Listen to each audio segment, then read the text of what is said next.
and I would really appreciate it if you would stop Rob Taylor from blathering on and on.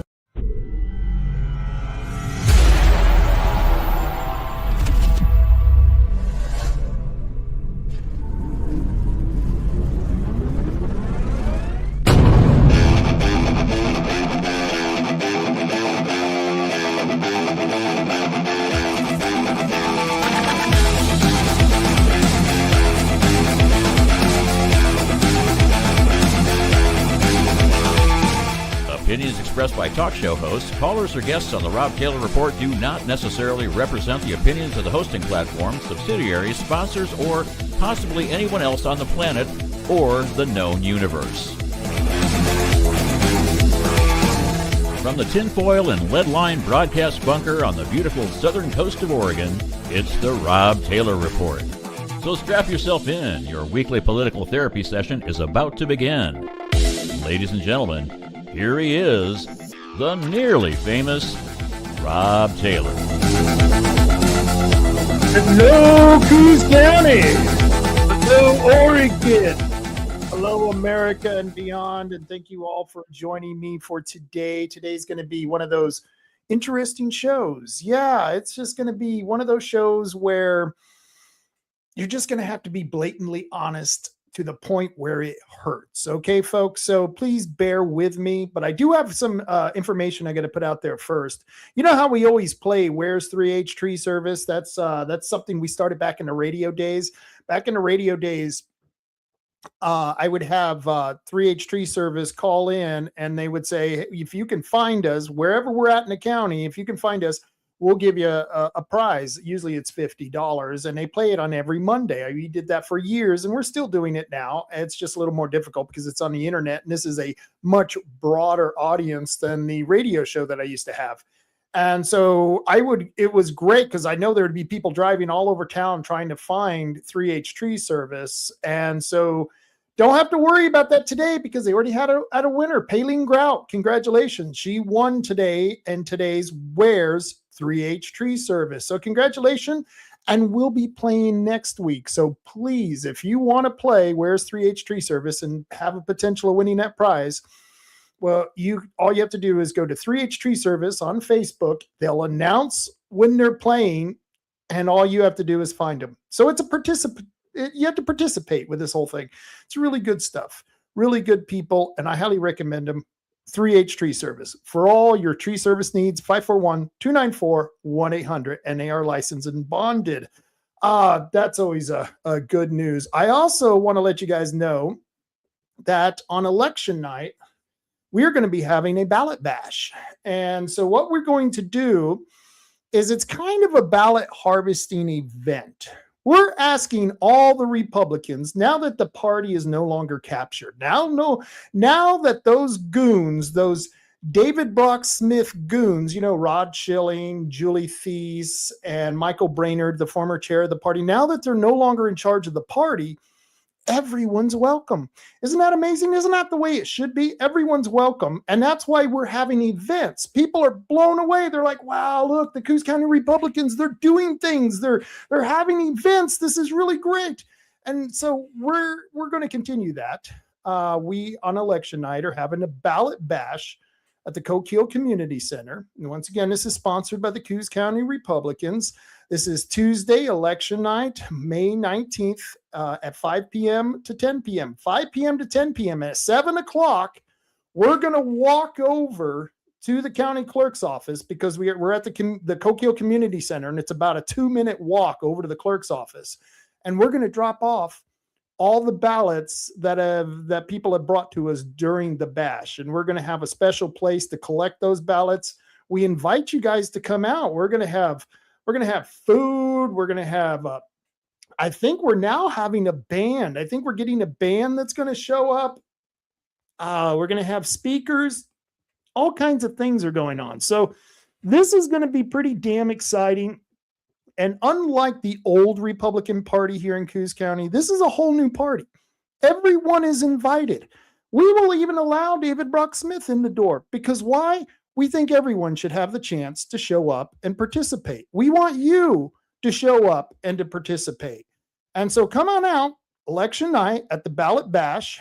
I think we're having pizza. I think we're getting pizza from Denny's. So this is going to be a pretty damn fun night. And so I recommend it. And the reason I'm talking about this first is because, well, I'm sure this is just going to be one of those shows that are going to tick off a lot of people. So don't worry. If you get ticked off during the show because I'm sometimes an offensive person, well, that's okay. Come out to the election night Ballot Bash and tell me how I offended you, and we'll talk it over. If you can talk like a reasonable adult, I can speak like a reasonable adult. That's when I can speak. I'm more than happy to talk to anyone about any issue. And this is the night that we're going to be able to do this. All the Republicans from around the county are going to be able to get together here at the Coquille Community Center. This is going to be a blast. And so I encourage everyone to get out here and take advantage of that. I got a couple of letters from the county clerk's office. I went to the mailbox today, and I got my ballot a couple of days ago, but I just got my, what is this? It looks like a letter from the clerk. So I'm going to open this up here. And let's see what I got. I hope you don't mind me opening up my mail on the show. What can you do?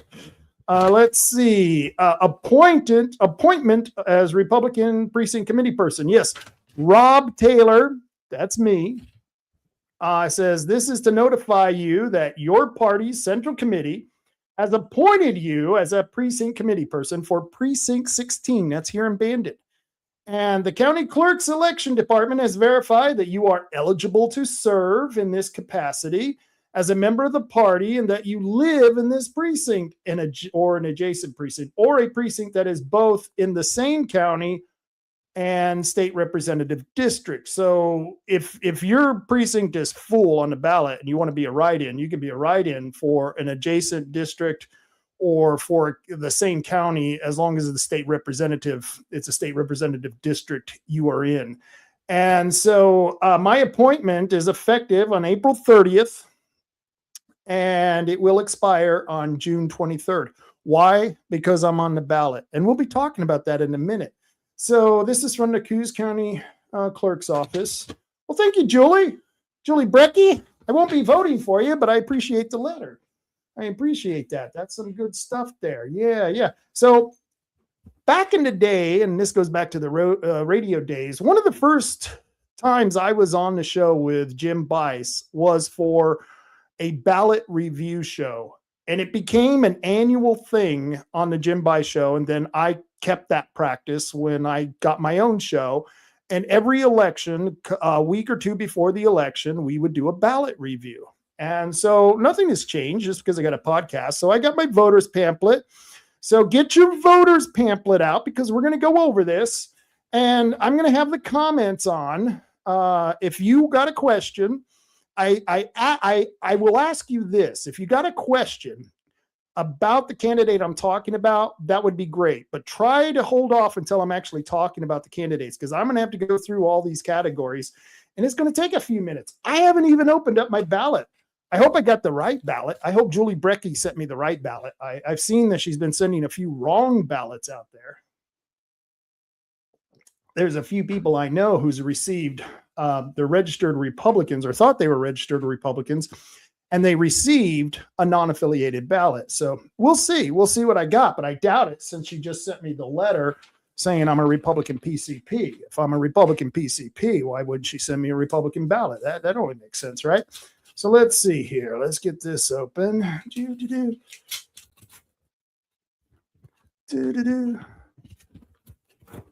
Don't want to cut my ballot here. No, looky there. Got my ballot. There it is. Here's my envelope to return it. I won't need that until the ballot bash on election night, because I don't vote until election day. I'm old fashioned. That's right. I'm old school when it comes to stuff like that. Oh yeah. Okay. All right. I got my ballot here. Let's see what's on the back. All right. So what we're going to do, folks, the first thing we're going to do is we're going to talk about the precinct committee persons. You see that? This is my ballot, and on my ballot, I've got Lourdes Rigario. I think that's how you pronounce her name. And of course, me, Rob Taylor, and we're running in Bandon. I don't know why there are no one else running. I guess I didn't get out enough and encourage people to run, but we should have that completely full, and we may fill it as time goes along. But right now, there's only 2 names on my precinct committee person that I'm going to be able to vote for. But I want to check to make sure that there are no write-ins. There could be a write-in, and I want to show you how to do this. So if you got that precinct committee person, you want to make sure that there are no write-ins that you might want to be able to vote for. Let me see if I can share my screen and go to the Coos County Clerk's office. There we go. Let me share that. Yeah, let's see. Where is it? There we go. Let's add that to the stage. So let's say you got your ballot and you're looking at the precinct committee persons, but you don't know if there's any write-ins in that case. You can actually check on that. So go to the county clerk's office. Here's the county clerk's page at the Coos County website. Go to elections. May 19th primary election. There we go. What? Are you kidding me? Are you kidding me? I just was there just 20 minutes ago. So let me return to home page and let me see what's going on here. She must be, the clerk must be updating this. This is very strange. Oh, wow. Look, they have redone the county website. Okay, so, all right. Something weird is going on, and I'm right in the middle of it, folks. This is really weird. So they've changed the county clerk's, the website. And like I said, I was just there 20 minutes ago. So they've changed all this in just the last few minutes. And so we go down to the county clerk's website. And let's see, I don't see there, elections. Let's go to elections. Elections, voter registration, petitions. Okay, this is interesting. May primary election. Okay, like I said, this is all brand new. I just had this on the page, and as you can see, it's a completely different type of website setting.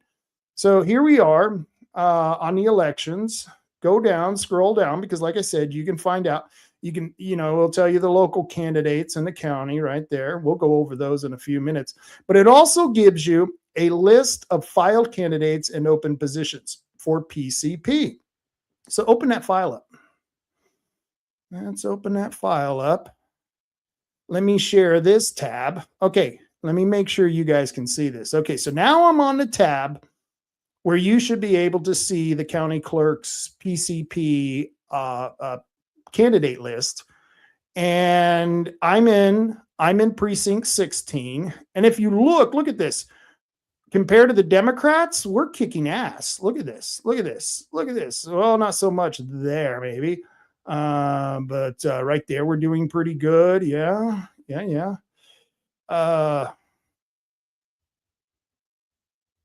We're going to have to talk. Oh, wow. They invalidated Dahlia Grossman's PCP filing. That's okay. Write in Dahlia Grossman on the PCP. If you're in, what precinct is this?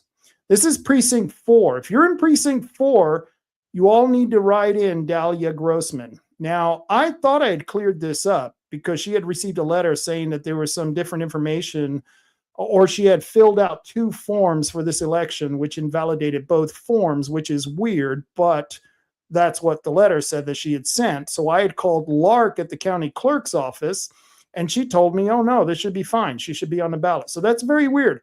So if you are in this precinct 4, please vote for Dahlia Grossman, and we'll talk more about that. But let's go on down. Let's see. Like I said, I'm in voter 16.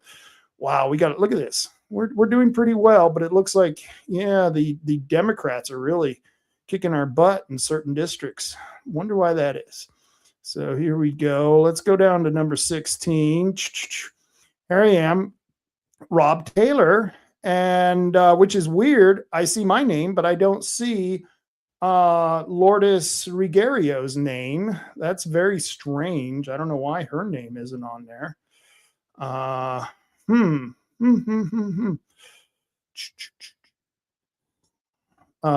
Let's see, in 17, precinct 17, Marshall Kennard, Nicole Taylor, Rod Taylor, Dan Pierce, Teresa Avery, Stan Avery.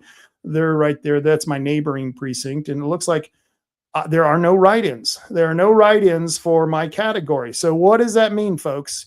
What does that mean? I'll tell you what that means. That means that these names right here, the Rob Taylor and Lourdes Ruggerio, those are the only two names on the ballot.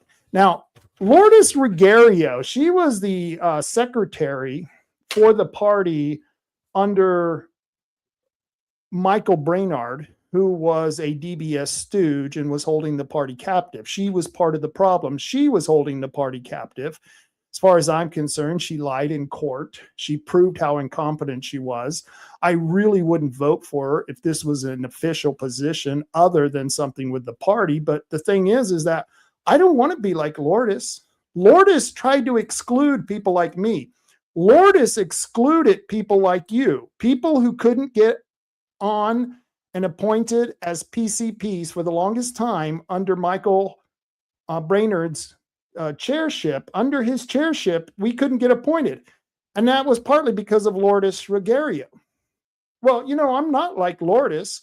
I think anyone who wants to participate in the party should be allowed to participate in the party. So Lourdes, if you're watching, I know you're probably not going to vote for me because you think I'm an asshole. That's okay. I can live with it. I don't think much more of you, but I'm going to vote for you because I think you have a right. I think you have a right, definite right, to be part of the party. So I'm going to, you know, mark you in there, Lourdes. So I got you, and of course I can vote for myself. And why wouldn't I? Because I'm a heck of a guy. So I'm voting for myself. So there you go. Look, folks, I got the first category filled out. Yeah, so that if you are a Republican or you're a Democrat, you got a PCP position here. You need to fill that out. You need to get people elected. And it's really cool because I just got to vote for myself. And I got to vote for somebody, like I said, who I don't really care for, but I think she has every single right in the world to participate. Let's see. What's next to it? I have a state measure. Maybe I should have started with that first. Here's that state measure. Remember that gas tax they did? They wanted us to pay more in tax fees. They passed a bill, a very horrible, horrible bill. Well, Measure 120 increases fuel taxes, registration, title fees for roads, tax on wages for public transportation services.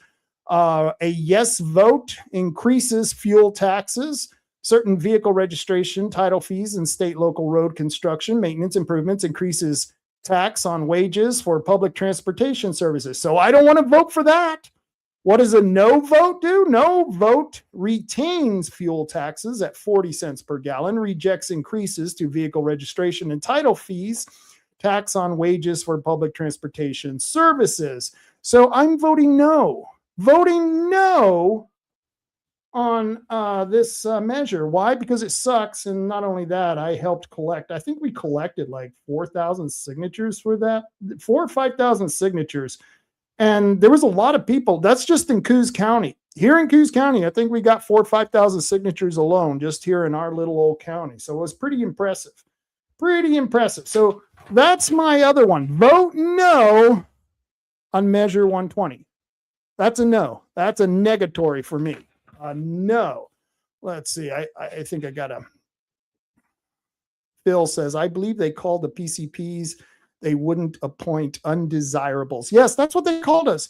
Yes, Lourdes Ruggerio called us undesirable. Well, gee, Lourdes, I'm not like you. I'm not a disgusting person who wants to exclude people from their own party. I voted for you. Wow, maybe I'm better than you. I don't know. I'd like to think so. Let's see. And Nancy says, hi, Rob. Hi, Nancy. It's always good to see you. I hope you're doing well. I'll have to give you a call. I got a bunch of jars for you for all those delicious tuna jars that you shared with my wife. Very good stuff. But I continue. I digress here. I don't know what to take. So that was the back of my ballot. that was pretty much all that was on the back of my ballot. So now I'm going to flip it over here. And I got all of these candidates, and we're going to go through this. And like I said, I'm going to start at the bottom position first, and then I'm going to work my way up. Let's see. Nancy says, I'm doing good. Good, Nancy. I'm glad to hear it. You're a wonderful person, and you deserve to be doing good. Let's see. Coos County Commissioner. Coos County Commissioner. Let me see if I got the pictures here. I thought we were going to start off with clerk, but I guess it's not the way it is in the ballot here. So I that's my fault for not getting that straight. And for commissioner, under Coos County Commissioner position 2, I'm supporting Brandy Martindale, and I'll tell you why I'm supporting Brandy Martindale. I thought it was wrong for the party to endorse her. I only think the Republicans should be endorsing Republicans. And I voted against the endorsement, even though I support Brandy Martindale. I think she's going to be an incredible leader in Coos County. I think she's the future of Coos County. She's someone who is stepping up to the plate, a young person who's very well educated, who's been very well involved. It would be nice. It would be very nice to have her as commissioner. And by the way, it didn't bother me that the party endorsed her. Part of the reason the party endorsed her is because Rod Taylor showed up, and Rod wanted the party to endorse John Sweet. Now, I don't know what Rod Taylor was thinking about endorsing John Sweet. Here's some of the endorsements of John Sweet. Are you familiar with Sal Carruthers? Well, that registered sex offender, he's endorsing John Sweet. Look at this. This is the Coos Bay area, Oregon. This is Sal Carruthers' website, and he says, as a lifelong Democrat, I never imagined I'd be saying this, but for the first time in my life, I'm voting for a Republican. Yeah, right. Well, I'm sure there's a lot of first times that you had to say things that you didn't think you were going to say. This is a registered sex offender endorsing John Sweet. And of course, why wouldn't he endorse John Sweet? John Sweet loves registered sex offenders. He gave our money to a group who was putting on a pedo prom. $200, that's all, for mocktails, which is funny, for our ballot bash. We've gone to the Coos Health and Wellness, and we've also applied for mocktails at our ballot bash. We're waiting to see if that happens. But as far as I'm concerned, they should give us the mocktails if they're going to give it to a bunch of perverts. And I certainly wouldn't be voting for this pervert right here, John Sweet. That is an AI generated photo, but that's what he voted for. He voted for an all ages drag show party for a bunch of kids. You don't believe me? Here's the advertisement. This was the advertisement. It's emo night, all ages pride prom drag show. Once again, I don't know why any parents would allow their children under the age of high schoolers being allowed at a prom. That's not appropriate in the first place. But for an all ages drag show at a prom, well, that's just pretty sick. And so that's why there is no way I could support John, even though John is a Republican. He's not a very good Republican, and he has no respect for you, the taxpayer. In fact, this right here is exactly the kind of respect you can get from John Sweet. Yeah, that's the kind of respect that he gives to people, is you can go F yourself because you won't give me a tax increase. I'm having to wait on all that timber money. Well, screw you. This is John Sweet. This is what John Sweet thinks of you, the voter. And that is exactly why I'm going to be voting for Brandy, because Brandy, I don't think I've ever seen her flip off anyone. I don't know. Maybe it's just me, but I've never seen her actually tell people to F off. I'm sure she has, but not at a public meeting, not while as an elected official. I've never seen her do that. John Sweet, let's see, he's voted for every tax increase that has ever come across him, every fee increase. He closed off the public lands. He closed off the forest lands so that old people and walkers can't drive up into their own property, county property, and enjoy the view. John Sweet did that. He's an 84-year-old man. He should understand that there are people out there who cannot walk the distance that it takes to walk to get to the spot they need to get to enjoy whatever they're doing out there on the county property. He closed off that land to motorized vehicle. Him, Bob Main, and Rod Taylor. This is probably one of the reasons Rod Taylor isn't running because, well, he knows that, people are not happy with him. And what else did John Sweet do? Well, he voted against your Second Amendment. He voted against passing the Second Amendment from the county commission of the Second Amendment Preservation Ordinance and the Second Amendment Sanctuary Ordinance. Both times he had the chance to vote on it as a commissioner. Both times, once again, John Sweet gave us the bird. That's why I'm voting for Brandy Martindale. Brandy Martindale appreciates her Second Amendment rights. So for position 2, that's position 2, I'm voting for Brandy Martindale. Let me put that in there. Brandy Martindale.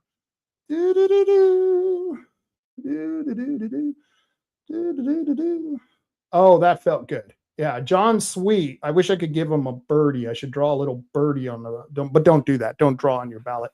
So there you go. There's what I put. It's right there. Yep. Brandy Martindale over John Sweet because John Sweet's a dirtbag.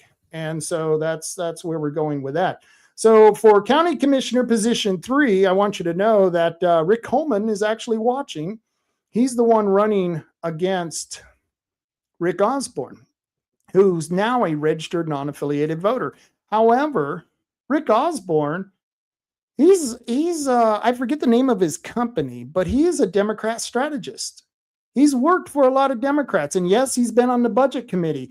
And he voted against taking away half of the commissioner's salary to help the county become more economically solvent.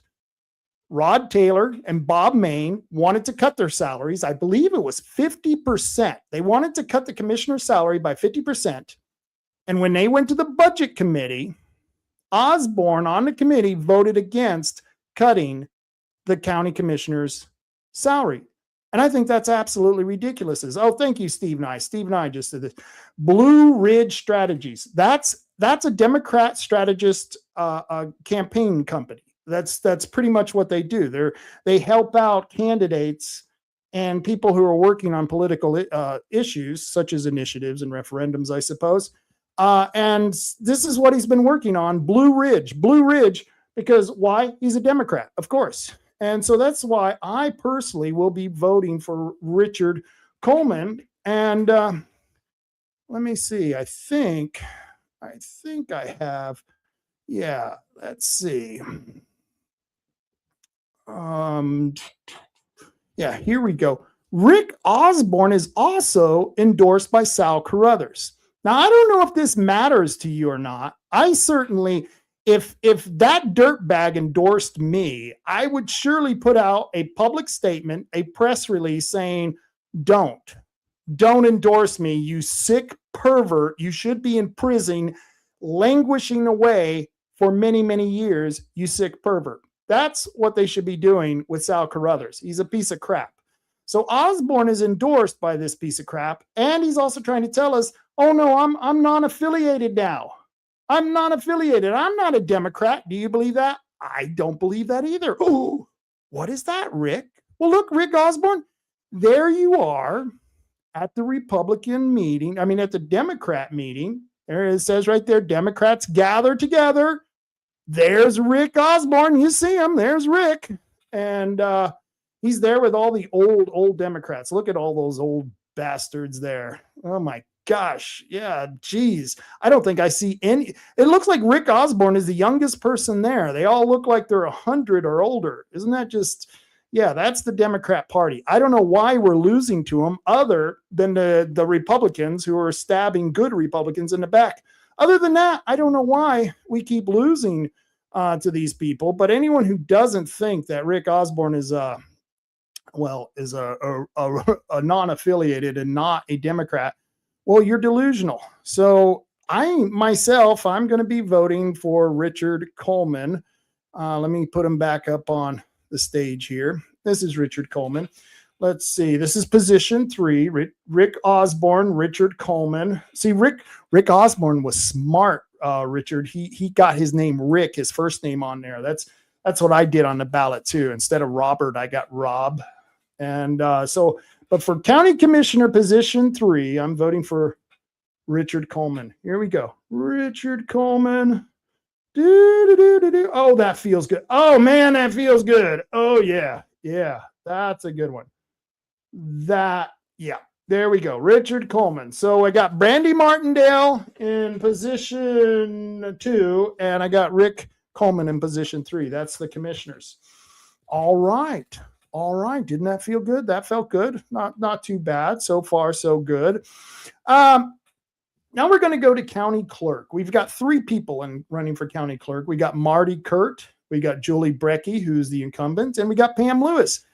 Now, last week on the show, I reported that Pam Lewis had withdrawn from the race.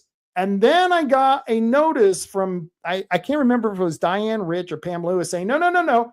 Pam is still in the race. Pam says she can't officially withdraw. And I didn't know that until about Wednesday of last week. Well, on Monday, I did a show last Monday, and I told everyone that Pam Lewis is no longer in a race, that she withdrew. And why did I tell people that? Because she sent out this email. This email from April 25th, which was before last Monday, says, I, Pam Lewis, withdraw my name from the 2026 Coos County clerk race due to medical issues. Please cast your vote for Marty Kurt. Now, I know the reasons why she is not running anymore. She's got a few problems. She's on probation, and I don't care if she put herself on probation or not. I imagine they were going to put her on probation anyway because, she did some really bad things. I know Marty was trying to sugarcoat it, and he's just a nice guy. But as far as I'm concerned, what she did to be put on probation, she's lucky she wasn't suspended. She's lucky she didn't lose her nurse's license. And I liked Pam. I have no problem with Pam. I just don't think she should be running. And I think she should have put out a press release withdrawing from the race. That would have been the decent thing to do. And then we could have had Marty as the lead candidate running against Julie Brecky, because I don't want to vote for Julie Brecky. Brecky is, how shall I put this? She's just not, she's not conducive to people who actually want fair and legit elections. Remember, she's the one who had the United States Postal Office. They sent out lost 900 ballots. They wouldn't tell us why they lost 900 ballots. And then she made up all kinds of excuses that vote by mail is safe and secure after they lost 900 ballots. Yeah, this lady is in denial, Julie Brecky. So I'm definitely not going to be voting for her. I'm going to be voting for Marty Kurt. And let's see if I got the, here we go. Marty Kurt for clerk. Marty Kurt.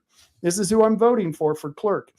Let me see. I think I even have a file here. Let's see. Let's see if I can kick up this file. I think I have a commercial, a Marty commercial. Would you guys like to see a Marty commercial? Let's see if I can get this up on screen. Oh, come on. And okay, that didn't work. Let's try that again. I'm Marty Kurt. Okay, here we go. Let's see. This was a commercial that was just put out by Marty, and I'm trying to play it here.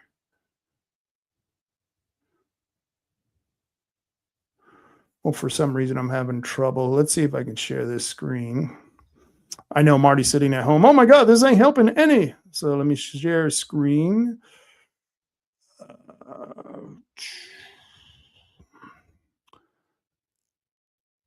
And let's see if I got. No, I don't got that. Why is that not popping up? I have no idea.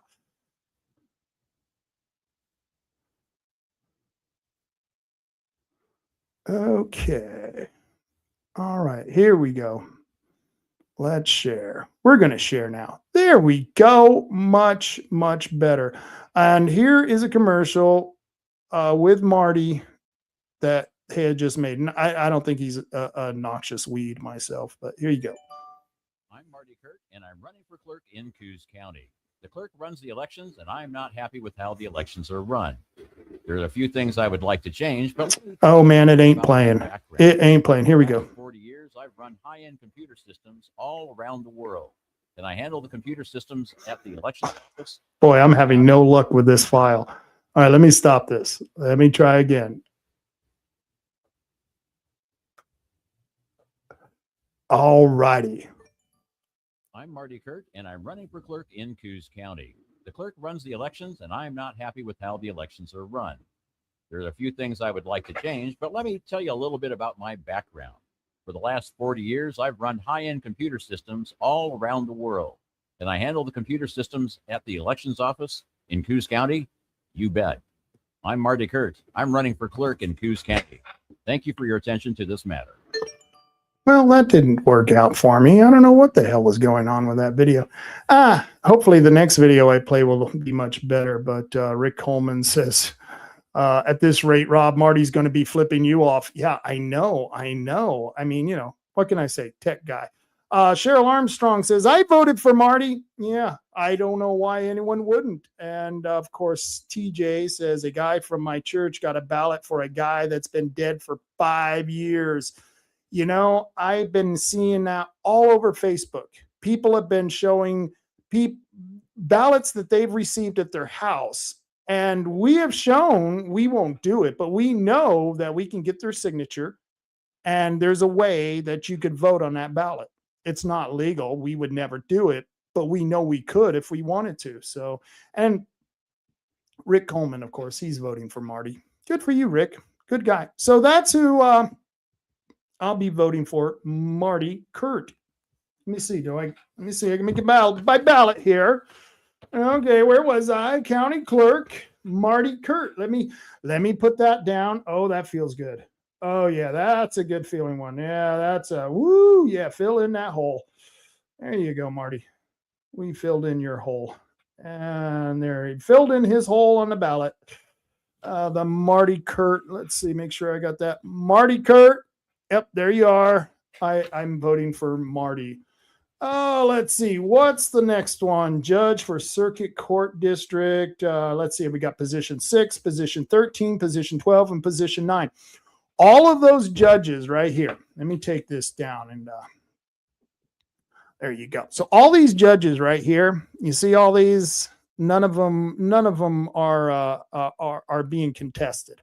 And there's a reason why judges don't get contested, because if you're an attorney and you run against a judge, an incumbent judge, and you lose, at some point you're going to be in that judge's office, and you don't want to be the guy who is calling him a dirtbag during the election, having to serve a case under his courtroom. So that's why that's why you will see almost never a judge being challenged. Judges don't get challenged in these positions. So every single one of those, I'm going to be writing in the word nada, N-O-T-A.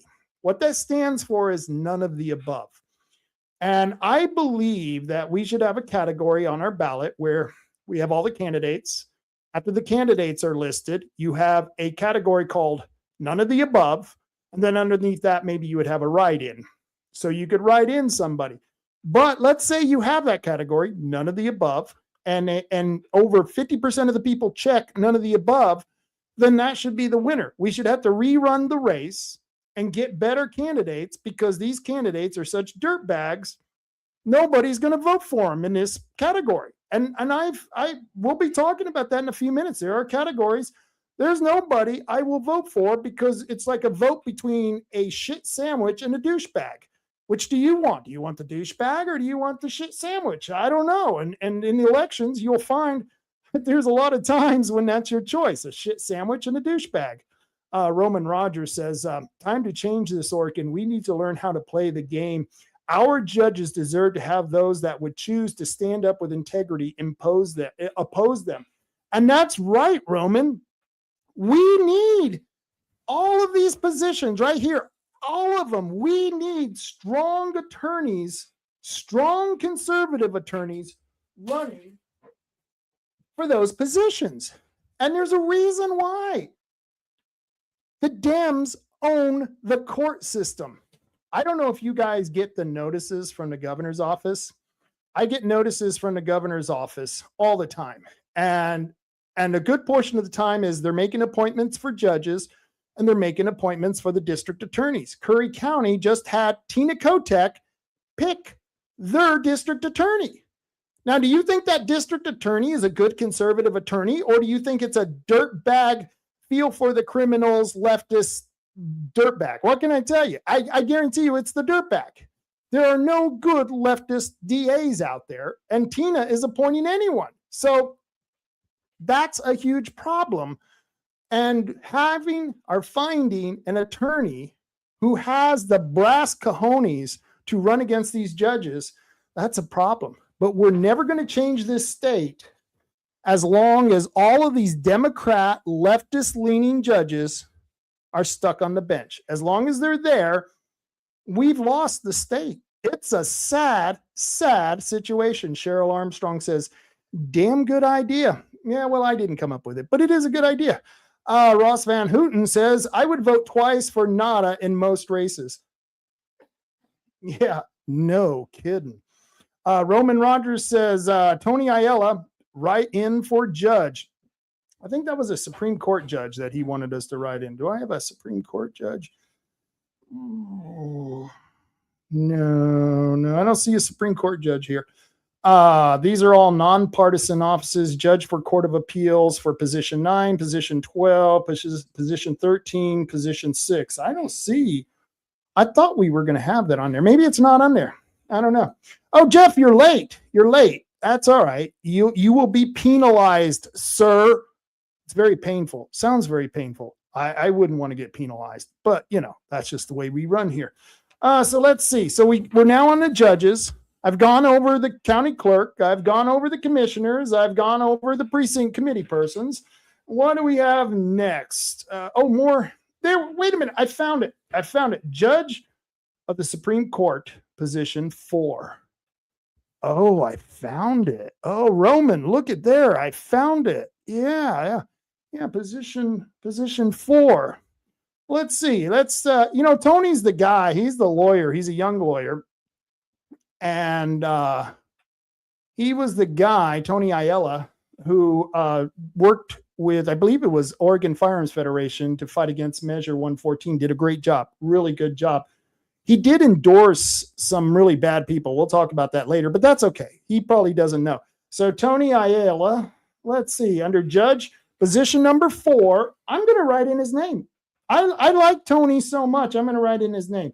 So under write-in for a judge of the Supreme Court, position 4, let's see, how do you spell it? Tonyaiello.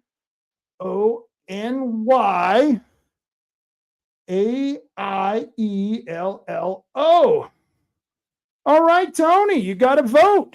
I'll have to show this to him. There you go. Tony, now that I voted for you, you are going to have to come on the show. That's just the rules now. I voted for you. You're going to have to come on the show. Oh, and by the way, this position right here, once again, it's a uncontested judge. Yeah, later on after the show, I'm going to write in none of the above. None of the above on there. So that's Tony Aiello. Okay. All right. So I got a few comments here. Jeff Pete is laughing my ass off. Wait until you get penalized, Jack. You just wait. Alex Cato says, yes, Tony. Yes, Tony. So we're all in on the Tony Aiello. Aiello, I don't know if I'm pronouncing it. Aiello for all of them. LOL. Yeah, maybe that's what we should do. Nancy says, I missed the name. And once again, let me put that up there. It's Tony Aiello. I did spell that right, didn't I? Let me double check. Yeah, Aiello. Aiello. Yeah. So there you go. So the next category, this is fun. You having fun? I'm enjoying the hell out of this. This was always the best time for me and Jim Bice because we got to talk shit about all the candidates, and then we got to talk great things about some of the good candidates. So this was always a fun time on the radio. One of these days, I'll have to get Jim Bice back on the show to do a ballot review because he's excellent on this. So the next one, Commissioner of the Bureau of Labor Statistics. That's not coming in right. Yeah, Commissioner of the Bureau of Labor and Industries. There it is. Commissioner of the Bureau of Labor and Industries. Yeah. I have let's see. I think I have that.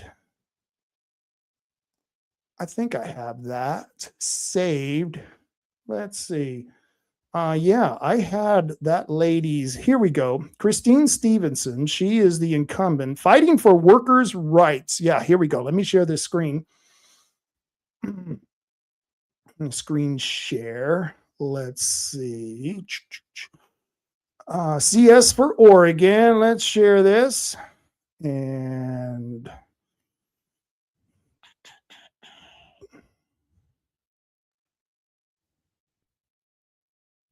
there we go.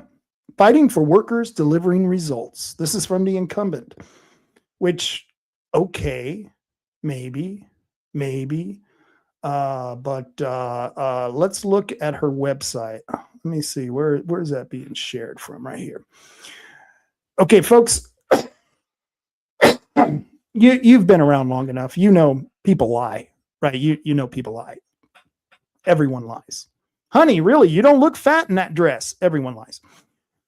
Sometimes you do it for good reasons, sometimes bad reasons. Politicians, usually for the latter, bad reasons. Well, I just go to the endorsements.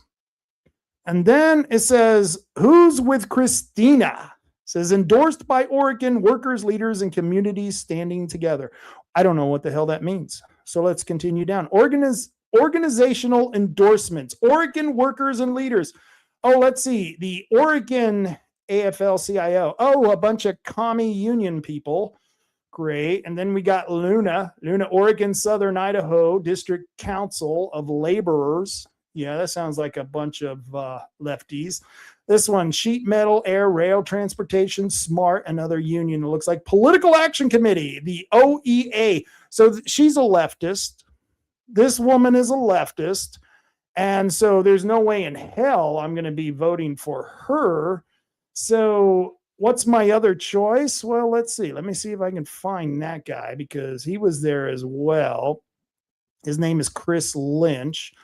Let me share his tab. And I'll tell you what, Chris, you've really got to work on your web skills here. He doesn't have any endorsements. Let me make sure you guys can see that. He doesn't. This is the guy who's running against the incumbent. And I don't know anything about him. I have no idea who this guy is about this campaign. It says, I'm running for the position of Commissioner of Bureau of Labor and Industries because Boley needs help. Boley enforces Oregon's civil rights, wage and hour, and child labor laws and supports apprenticeship programs. Whether you're a business owner, an employee, a tenant, or a consumer in times of conflict, Boley can make a difference. But after the past 7 years of mismanagement, Boley is overwhelmed and unresponsive. Thousands of claims remain unaddressed for years on end, leaving people in limbo. As commissioner, these would be my priorities. So here's his priorities for Chris Lynch. Honesty in reporting and explaining the numbers, best use of limited resources, leveraging the existing talent and wisdom already within Boley, accountability to the public, and transparency with the legislature. What about transparency for the rest of us? Because I'll tell you what, Boley is one of those where you can get a lot of problems with.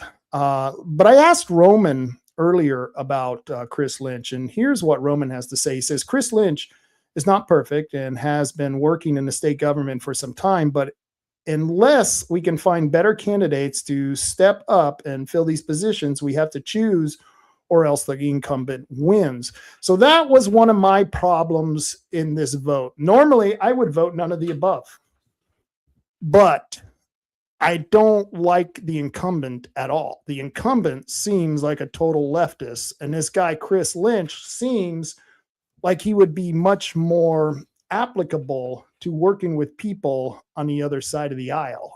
It just seems like it. I don't know. I could be wrong. Maybe Roman's completely right, and Chris Lynch is not such a bad guy. And you're right, until we get Republicans to step up and try to take these positions, maybe we should take out the incumbents, because the incumbents have been there so long. And let's face it, that agency has been mismanaged. The Bureau of Labor and Industries has been completely mismanaged. And there's a lot of things and a lot of different state agencies that needs to be fixed. And since the incumbents have been there for that long, I think I'm going to give this guy, Chris Lynch, a chance. I think I'm going to do that. I don't know much about Chris Lynch, but I'm voting for him over Christine Stevenson because she's the incumbent. So sometimes you have to, you just have to weigh those things. And so I'm going to vote for Chris Lynch. And I hope later on I don't find out that he's a dirtbag or something, because that'll piss me off. But it won't be the first time I've voted for somebody that turned out to be a dirtbag. We all have, haven't we? Once again, the shit sandwich or the douchebag. Yeah. So there you are. I'm voting for Chris Lynch for the Bureau of Labor and Industries. I'm not even sure we need a Bureau of Labor and Industries. I think we just need private industry. Get rid of the Bureau of Labor and Industry. I'm not even sure what the hell they do.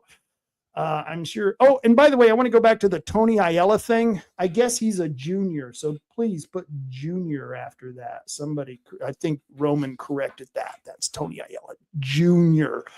So there you go. All right. Now I'm going to my state representative. I'm in District 1. And of course, my state representative is Court Boyce. Yeah, Court Boyce is one of those who worked to get me off the radio. Yeah, that's why I'm no longer on the radio, because I made the mistake of questioning the integrity or the lack thereof of people like Court Boyce and David Brock Smith and Dick Anderson. And I had every right to question them because, number one, I'm a constituent. I'm an American. I have freedom of speech. But number two, I helped all three of these men get elected to their positions at some point in time. I helped Court Boyce get elected to commissioner. Now, I was against him becoming a representative. I totally fought against that, but I lost. Didn't have a choice on that because he was appointed. DBS went up to the Senate. That's David Brock Smith. And then Court Boyce was chosen as a representative. I'm not going to vote for Court Boyce. Court Boyce is part of the establishment and Republicans who don't give a shit about Oregon.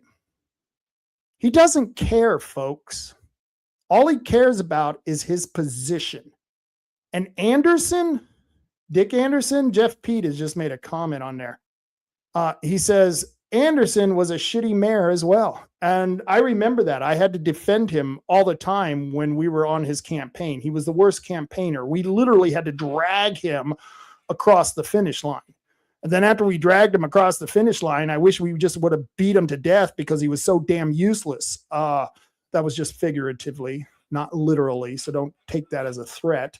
But the guy turned out to be as leftist as his opponent was. So Dick Anderson sucks. That's why they call him Dick. And Court Boyce isn't much better. But I do have to give Court Boyce props.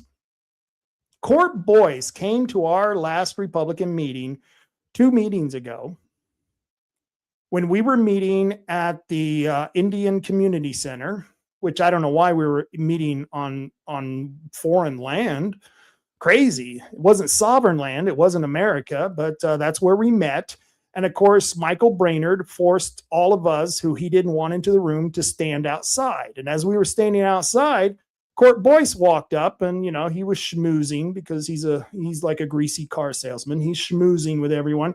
And then he says, well, I'm going to go inside. And he goes, it's time for everyone to go in, I guess. And everyone looks at him and go, yeah, well, we can't go in, Court. And he's all, why? Well, Michael Brainerd won't allow us in. And he says, well, I'm just a speaker, but let me go talk to him. So Court Boyce went inside, and about 5 minutes later, he came out and he said, all right. Michael has agreed to let you guys in, but you have to stand in the back of the room because, it was the back of the bus. We weren't good enough to be with the rest of the good Republicans. So that's where we were. And so that's where we got stuck. And it turned out to be a really good meeting. So I got to give kudos to Court Boyce. However, Court, after all the other things you have done to me and other people, I will never vote for you. I don't want you as my state rep. I'm disgusted by you. I'm disgusted by your family. I'm disgusted by your father, the Rogue River sheriff, and the horrible things he did to your county. And then you follow in his footsteps, screwing over the very people you claim to help in your own county. Let me ask you, Court, how was the condition of your county when you were commissioner? Well, it was lousy, and the condition hasn't gotten any better, Court. So I don't see what you have done for anyone. I don't see what you've done for Oregon. I don't see what you've done for Curry County. And I only see what you're doing to good Republicans who criticize you for your bad voting record. And so Court Boyce, under the state representative, 1st district, that's the district I live in. Why? Because we're number 1. First. That's right. Because if you're not first, you're last, folks. So I'm in the 1st district with Court Boyce, and I'm not going to vote for him. I'm going to vote in. I'm going to put in right here in the write-in. I'm going to put in nada because Court Boyce just doesn't deserve my vote. And if he was a good Republican, I'd vote for him. So Court, you get a NOTA. None of the above. And so that's where I'm at with Court Boyce. Court Boyce, there you go. None of the above, Court, because you suck. You suck really bad. So there you go. That's my vote for Court Boyce. Very, very sad. Very, very sad. Now we get up to governor. This is going to be interesting. Governor. Let's see. I've got 1, 2, 3, 4, 5, 6, 7, 8, 9, 10, 11, 12, 13, 14 Republicans running for governor. Now I know Danielle, I know Ed, I know Christine, Chris Dudley, Kyle Dyack. I've never met him, but he's a lefty. I don't know why he's running. He's the king of Russia, I think. David Medina, great guy. I was having a real problem deciding between, because we got a lot of establishment critters on this list. Robert Newman, Brad Peters, Paul Romero, if he wasn't such a lousy person, he might make a good candidate and a good governor, but he's such a lousy person that, I won't be voting for him. Wen Waddle, I don't know who this is, Martin Ward, Tim Yoker, D'Angela, Leroy Turner. I never heard of any of these people. You think if you're running for governor, you would call the people who are politically active Republicans in our county. You would give us a call and say, hey, I'm running for governor. Yeah, you think you might want to talk with me? No, none of them. So that was a hard one for me. So let me go over this for governor, because I had changed my mind, and I changed my mind back again because I was supporting I was supporting Danielle Bethel, because I thought Danielle Bethel was the better candidate. And then this came out. Boom. Yep. Danielle Bethel endorsed David Brock Smith. So did Ed Deal and Christine Drazen. I'm not surprised, because Christine Drazen, she's good friends with David Brock Smith, probably because they're both dirtbags. Both of them are coming from the same establishment critters in the Republican Party. I have very little respect for any of them. But Bethel, she was a county commissioner in a very large county. I think it was Clackamas. Was it Clackamas? What county was that? Now I can't remember what county she's from, but it was a large county. And she has had to live with the legislation and policies that was created by the legislature and the governor.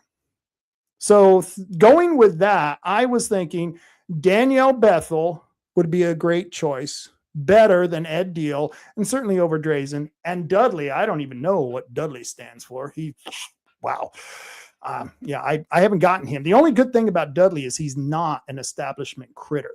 Dudley is someone who's not under the thumb of the party establishment. That's a good thing. So, and that's why you don't see Dudley on this poster. Dudley was smart enough not to endorse David Brock Smith. Now, Ed Deal and Danielle Bethel, I don't know what they were thinking. But I'll tell you what, I'm not sure, but Ed Deal may have lost the endorsement from Oregon Firearms Federation because of this decision. I don't know why, but I believe that his name has been pulled off the endorsement list on the Oregon Firearms Federation. And I think people might want to know why that's going on. But then thinking about this and thinking Danielle Bethel, I was going to choose her as my candidate. But since she's going to endorse David Brock Smith, why would I? Why would I? I might as well vote for this person I think could actually beat Tina Kotek. And I don't think Christine Drazen can beat Tina Kotek. Why? Because she's already lost to Tina.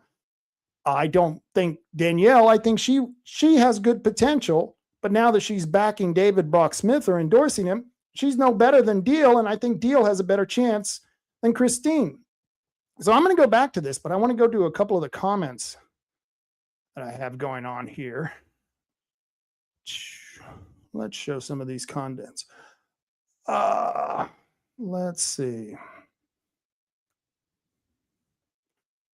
Okay, C Coasty 95, call the rhinos what they are, the Lincoln Project. Yes, that's definitely the rhinos. And Christine Drazen and David Brock Smith, I would put in that category. Cheryl Armstrong says Michael Brainerd works for the casino, the one in Empire. Oh, that's interesting. That's very interesting. He works at the one in Empire. I thought he worked at the Dunes Golf Course, but I guess I was wrong. So that's kind of interesting. I guess he couldn't get hired from anyone except for, the tribe that he's a clan, part of the clan. Stock Family Farm.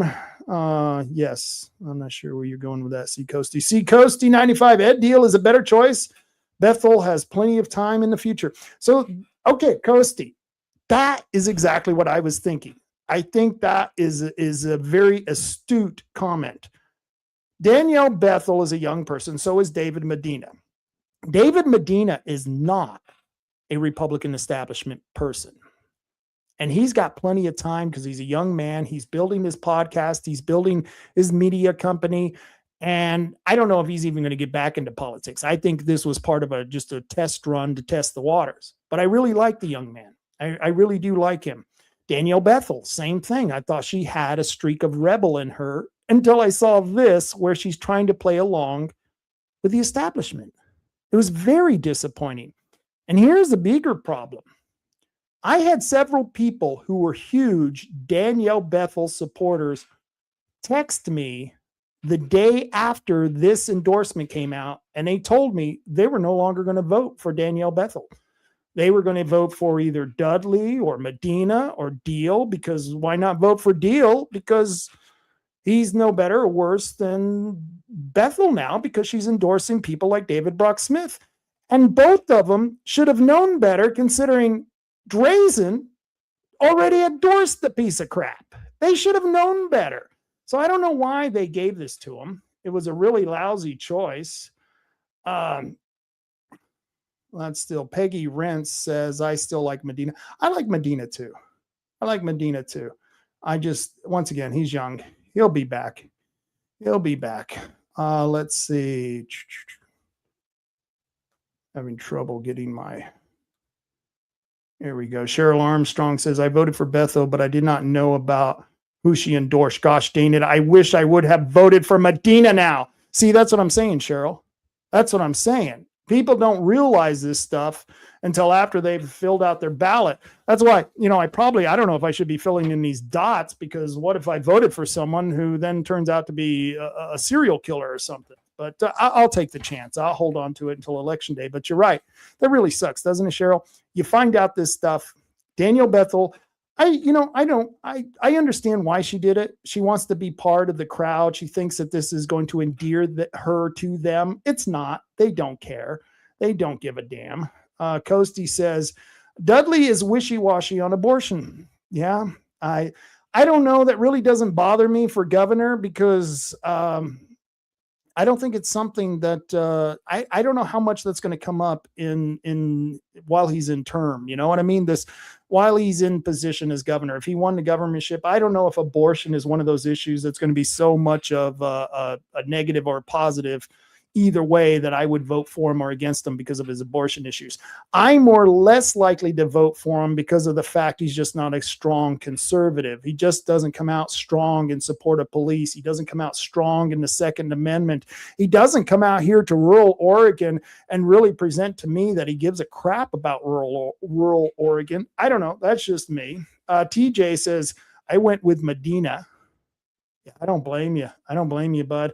After this endorsement went out, I nearly went for Medina or Dudley. It was either going to be Medina or Dudley because I thought, why not just get someone who just isn't part of the establishment? Now, Nancy says, Dudley did sound good about protecting our girls' locker rooms, no boys and girls sports. I frown on his views about abortion. So once again, I understand. I get it. For abortion, that's a do or die for a lot of Republicans. Ross Van Houten. So it's a lesser of 14 evils. that's a lesser of 14 evils. Wow, you nailed it there, Ross. That's literally what we're doing. We're picking the lesser of all the 14 evils. Roman says, Medina is young and very emotional. One thing I like about him is that he's not afraid to have the hard conversations about Oregon. That is exactly what I love about Medina. And I'm going to be working with Medina later on down the road. I've got some trips planned up to go to Portland, and there's a few things that he's going to be doing. I don't think he's going to get out of the primary as the governor's candidate. So he's going to have a lot of time on his hands, and we had been talking about collaborating on a few things. So hopefully I'll get to go up and work with Medina on a few of the things that he's been doing. That would be really cool. So I don't know. We'll see. Jeff says, we have to vote for the Republican governor that is going to win. We have to get together on this. Okay, so Jeff, I agree with you. And Jeff, that's why I'm voting for Ed Deal. That's what I'm going to do is I'm going to vote for Ed Deal, not because he's the perfect candidate, because I think he's the one who can beat Tina Kotek. And Steve Nye says they are all still better than Kotek. And the sad part is, yeah, probably all of them are better than Tina Kotek. And any one of them who gets out for governor, of the 14 people who are running, any of them that get out, even if it's Christine Drazen, I'm going to vote for her. Now, here's the difference. I'm going to campaign for Ed Deal.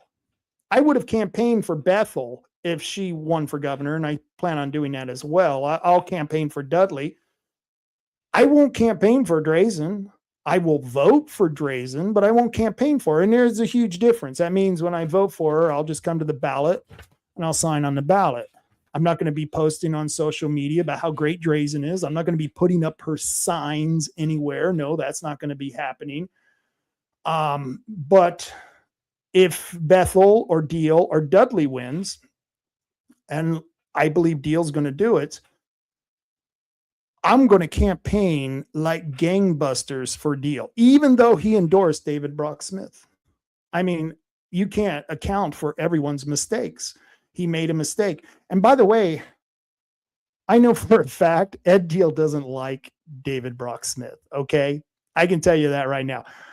I've had conversations with Ed Deal about David Brock Smith, and he doesn't like the guy. He just thinks, like most people, that David Brock Smith is going to get out into the general election, and that's why they're endorsing him, because they know they're going to have to run against each other. Let me go to a few comments here. Steve Nye says Deal has my vote also. And yeah, I don't blame you, Steve.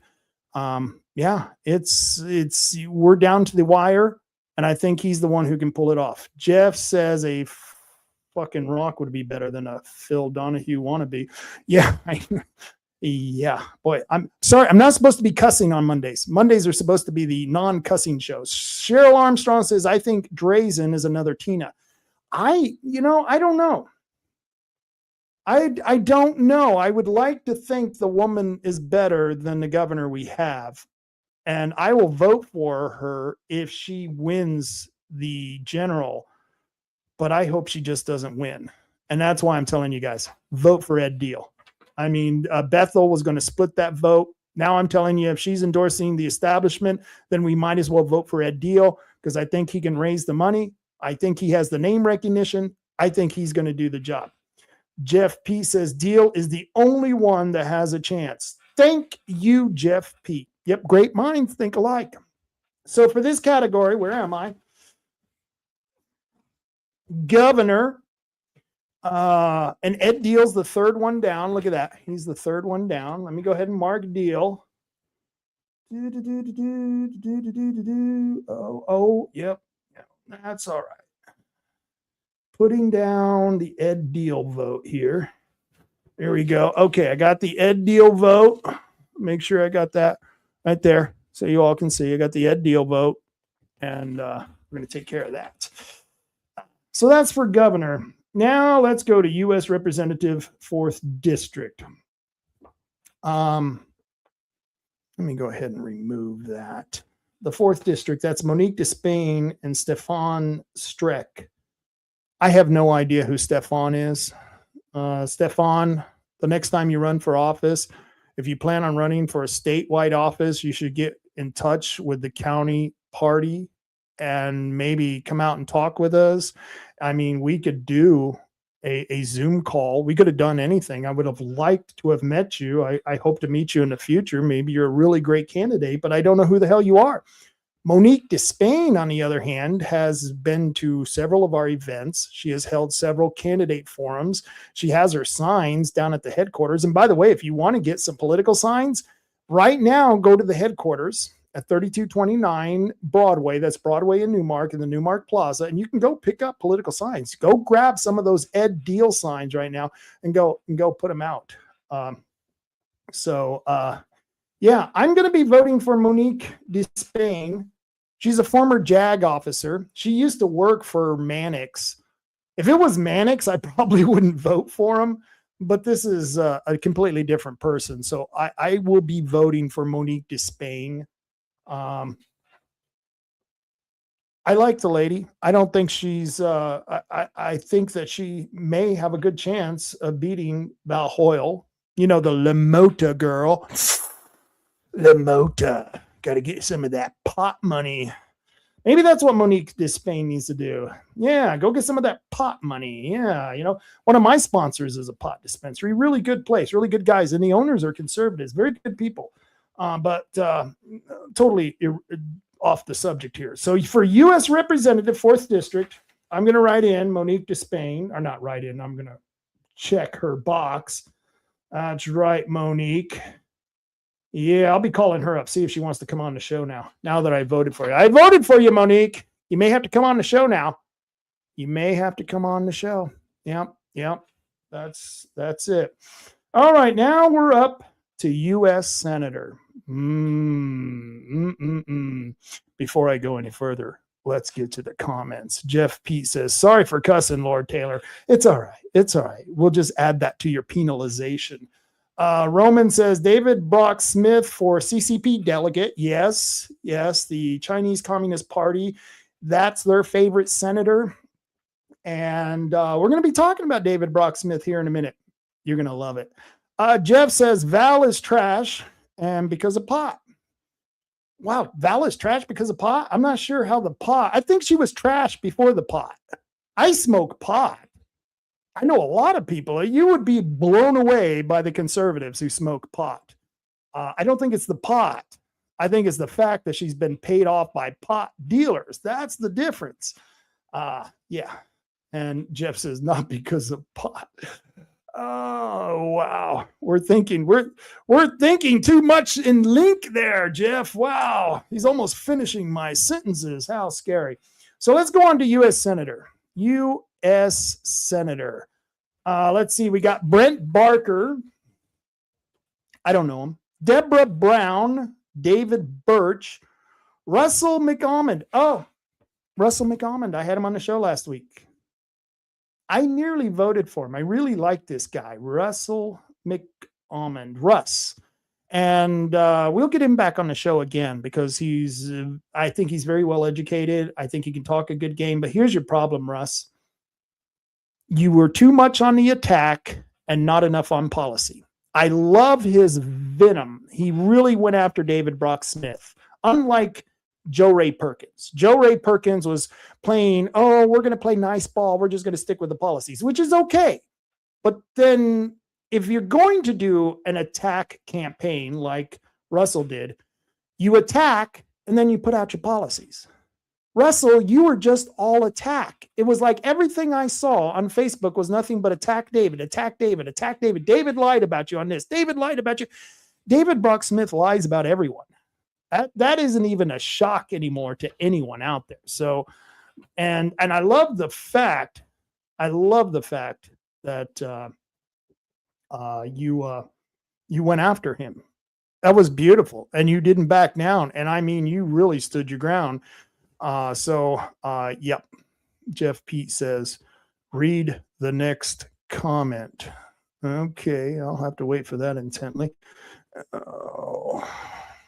All right. So I'm not going to be voting for Russell McAlmond. I'm going to be voting for Joe Ray Perkins. The other person in the race is Timothy Skelton and David Brock Smith. David Brock Smith is at the last of the list, which is deservedly so because he should be the last person anyone votes for. Joe Ray Perkins. You know, I'm pretty critical of Joe Ray. And the only reason I'm voting for her over Russell McAlmond is that unlike Brent Barker, Deborah Brown, David Birch, or Russell, or Timothy Skelton, Joe Ray Perkins has name recognition, and she's been winning some of the polls that I've seen online. In fact, she's been beating David Brock Smith. Now, I personally, if I was betting on this, you know, when I talk about elections, there are people who I want to win, and there are people who, if I were betting, I might not bet on them because I don't think they're going to win. I think that David Brock Smith is going to win the primary. I know that just really upset a lot of you. I would like to see Joe Ray Perkins win, and I'm going to vote for Joe Ray Perkins, and I support Joe Ray totally in this race, and I'll be campaigning for her if we get out and face Merkley. I've campaigned for her for many years on many different campaigns, and I personally thought it was wrong for her to run again. And the reason she's running is because she had a calling from God. I'm not even sure what the hell that means. So, okay, you had a calling from God to run the race. Let's see if you win, because I'm going to vote for you. So I'm going to go with God and Joe Ray Perkins, because she had a calling from God to run. And I guess all the rest of you candidates, I know David Brock Smith doesn't have a calling from God because God wouldn't talk to David Brock Smith. He has class. So, the only thing God might tell David Brock Smith is to jump off a huge cliff. So I'm going to be voting for her, but I also want to tell you why I could never support DBS, and I'm going to go over that, and I'm sure you all know. Jeff P says McAlmond is a badass, but can he win? DBS is a pig. Boy, you got that right. TJ says, I'd never smoke the devil's lettuce. Hits joint. Okay. Joe Sixpack says, it's scary that Joe Ray is a Q-tard, but I'd still much prefer her to the shit sack DBS. Oh, yeah, that's the other thing. She really likes her Q. Yeah, I would do her favors when she would come on the radio, and I'd completely avoid that issue. But the Democrats, they really laid into her because it was a huge conspiracy thing. And if you don't know what it is, what the Q is, go look it up. Google. Steve Nye says, I reached out several times to David Brock Smith and Drazen to help solve the issues the CCRCC was having. No help that I personally saw or was acknowledged about. I won't forget the lack of concern for Coos County. And I can tell you right now, David doesn't care about Coos County. First off, this is David's voting record. He scores a 57.1 for the Republicans' Liberty Caucus of Oregon. These are liberty-minded Republicans who rate all of the legislators, the representatives, and the senators. And for year after year after year, David Brock Smith has failed to deliver for his constituency. That's number one. Just his voting record alone should give you pause about this man. He's got some serious issue, folks. And if you don't think so, I'm going to play a video here for you. Did you guys hear about them wanting to give money to the Blazers? Yeah, let me see if I can share that. Here, this is an interesting story. This is an interesting story, and it's going to tie into David Brock Smith here. Let me share screen.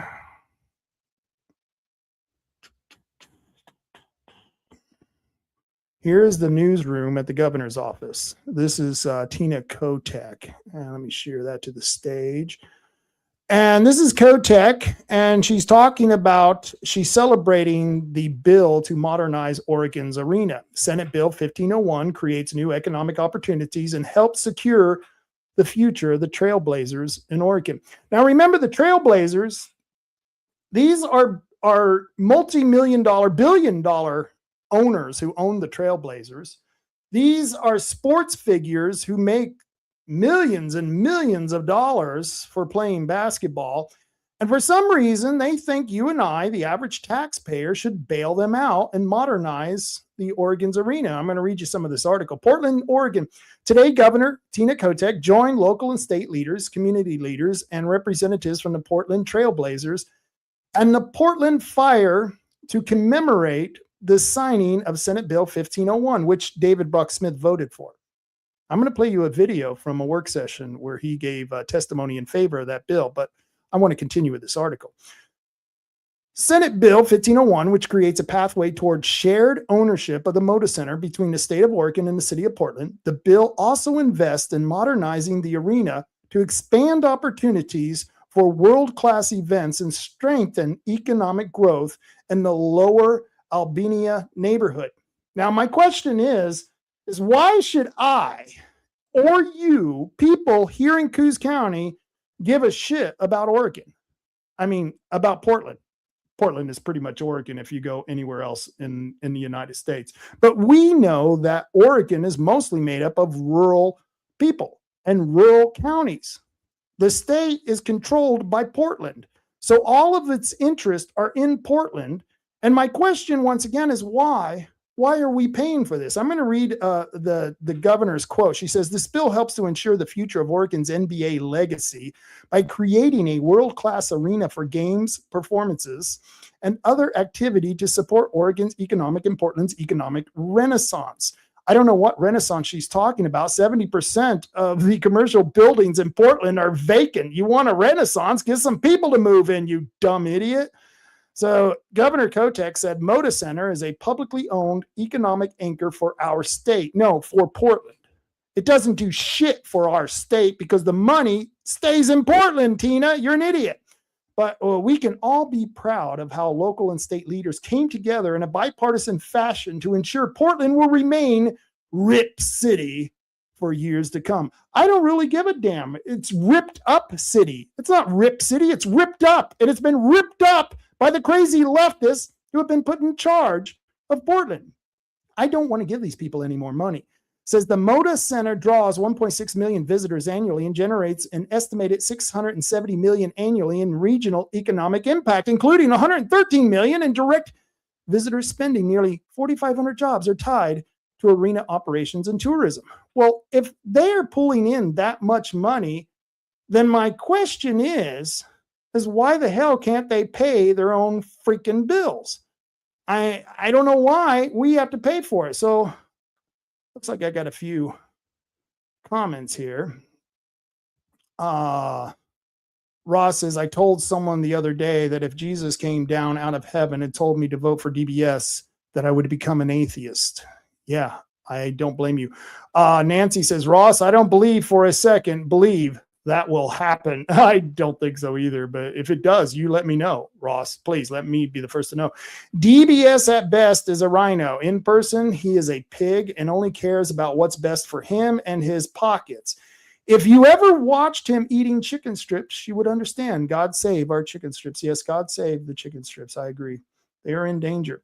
Now, Roman says funding large corporations with our taxpayer dollars is not, I don't have the right comment there.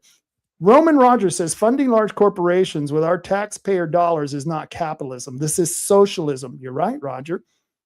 And you know what? David Brock Smith voted for that socialism, and so did a lot of other Republicans. If a sports team or an institution cannot bring in enough revenue to your community, then our taxpayer dollars should not be funding the rebuilding of their arena. You're absolutely right. Anyone with common sense, Roman, would agree with you. I don't see how they couldn't. Well, of course, except for David Brock Smith. You're going to love this video when I play it. Let's see. Make a Moda Center a data center. Problem solved. Damn, Coasty. Wow. You get props, brother. That's right. Or sister. I'm not sure. It's C Coasty. I'm not sure if you're male or female. It doesn't matter because you can identify as whatever the hell you want. So, yeah.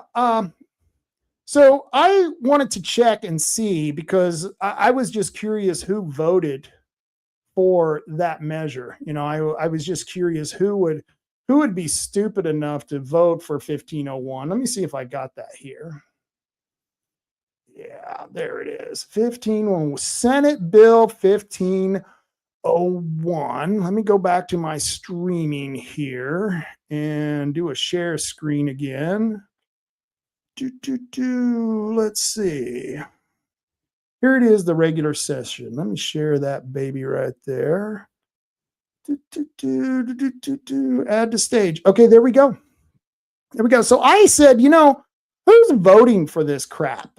What moron would vote to give our money, our hard-earned tax dollars, to a bunch of leftist freaks who don't even know which restroom to use? So I went down here to the legislative site to see, the history of the bill. And I looked down here, and of course, knowing what goes on down there, I looked at when the Senate took a vote because I wanted to see who voted for this and who didn't. So I pushed the little button there, and it popped up to tell me who voted for that. And look at that. Anderson, Dick Anderson. They call him Dick for a reason because you're a dick. Anderson voted to give away your money to a bunch of leftists. Gerard voted to give away a bunch of money to a bunch of leftists. But you know who didn't? Diane Lithicum. She said, no, I'm not going to give away your money. No. Peterson said, no. Then Robinson said, no, I'm not going to give your money away to a bunch of leftists. But then you look over here at D.B. Smith. D.B. Smith, well. I guess he doesn't mind sending your tax dollars to Portland because it's used so well by the crazy leftist blue-haired ladies up there. But then Thatcher voted no. Why did Thatcher vote no? Because Thatcher has common sense. She knows the difference between up and down, right and wrong. David Brock Smith, not so much. So I thought, I bet you there's a video of David Brock Smith out there saying something so incredibly stupid that I'm going to have to play it on my show. Well, I was right. And of course, it's not very difficult to find David Brock Smith saying something stupid because, he does it on a regular basis. So I want to show you, this is from a joint work session, a Senate joint work session on SB 1501, where they're talking about giving our tax dollars to Portland for the Trailblazers. Yeah. Basketball players who makes hundreds of millions of dollars, these basketball players, and they want me to pay for them to play. Is that the most insulting thing ever? No, what you're about to watch, this is the most insulting thing. And when you watch this video, I want you to ask yourself, does David Brock Smith really care about rural Oregon, or does he really want to be up in Portland rubbing elbows with the establishment? Him and Tina, I don't know. Here's the video. I support the bill. Thank you. All right. Thank you so much. Senator Brock Smith. Thank you, Madam Co-Chair. I really appreciate the conversation. I appreciate the engagement of course, my leader Starr and yourself in crafting the language and the safeguards for Oregonians moving forward. I mean, we're talking about, bonding 20 years. I appreciate Senator Frederick's comments earlier and bringing up the urban-rural divide, and because it's it's a real thing, and investment in rural Oregon is critically important.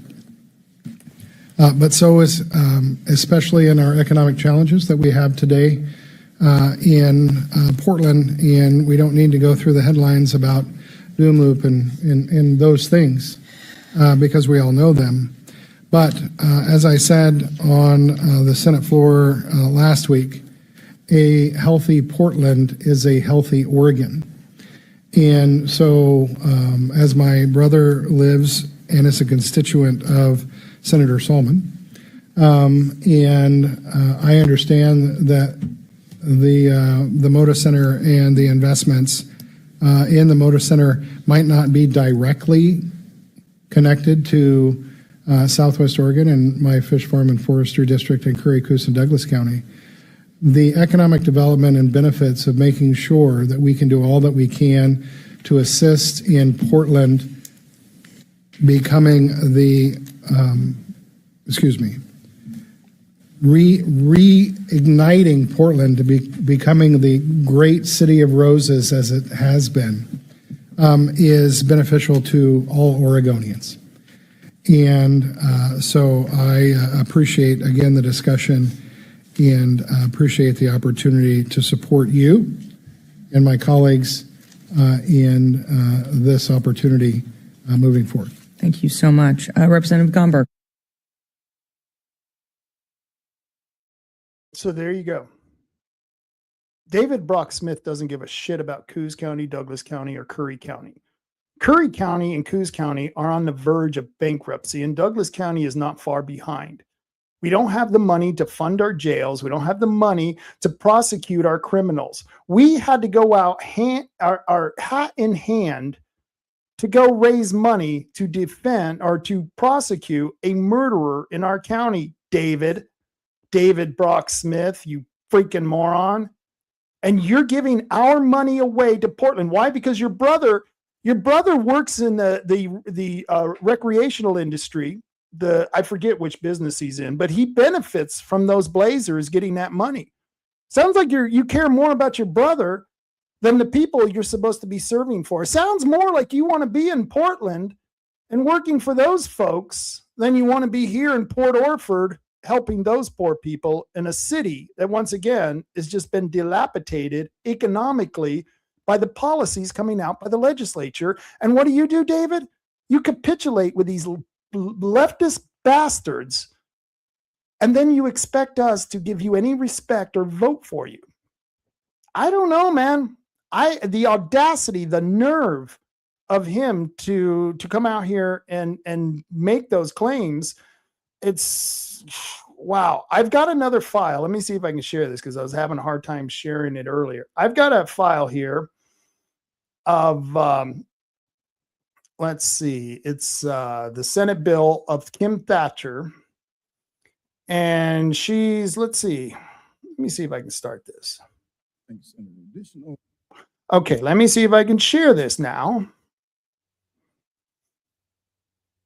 Because last time I was having a hard time sharing it. Let me see if I can share this now.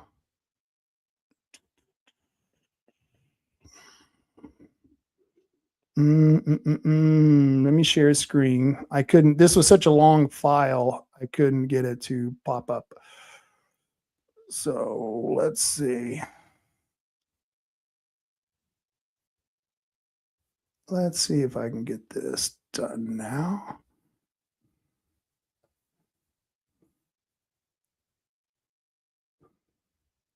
Oh, heck, I'm having a heck of a time with this. Just be patient with me. It's happening. Okay. Let's see if I can share this, add this to the stage, and let's see if it'll actually play for me. I should recognize Senator Thatcher.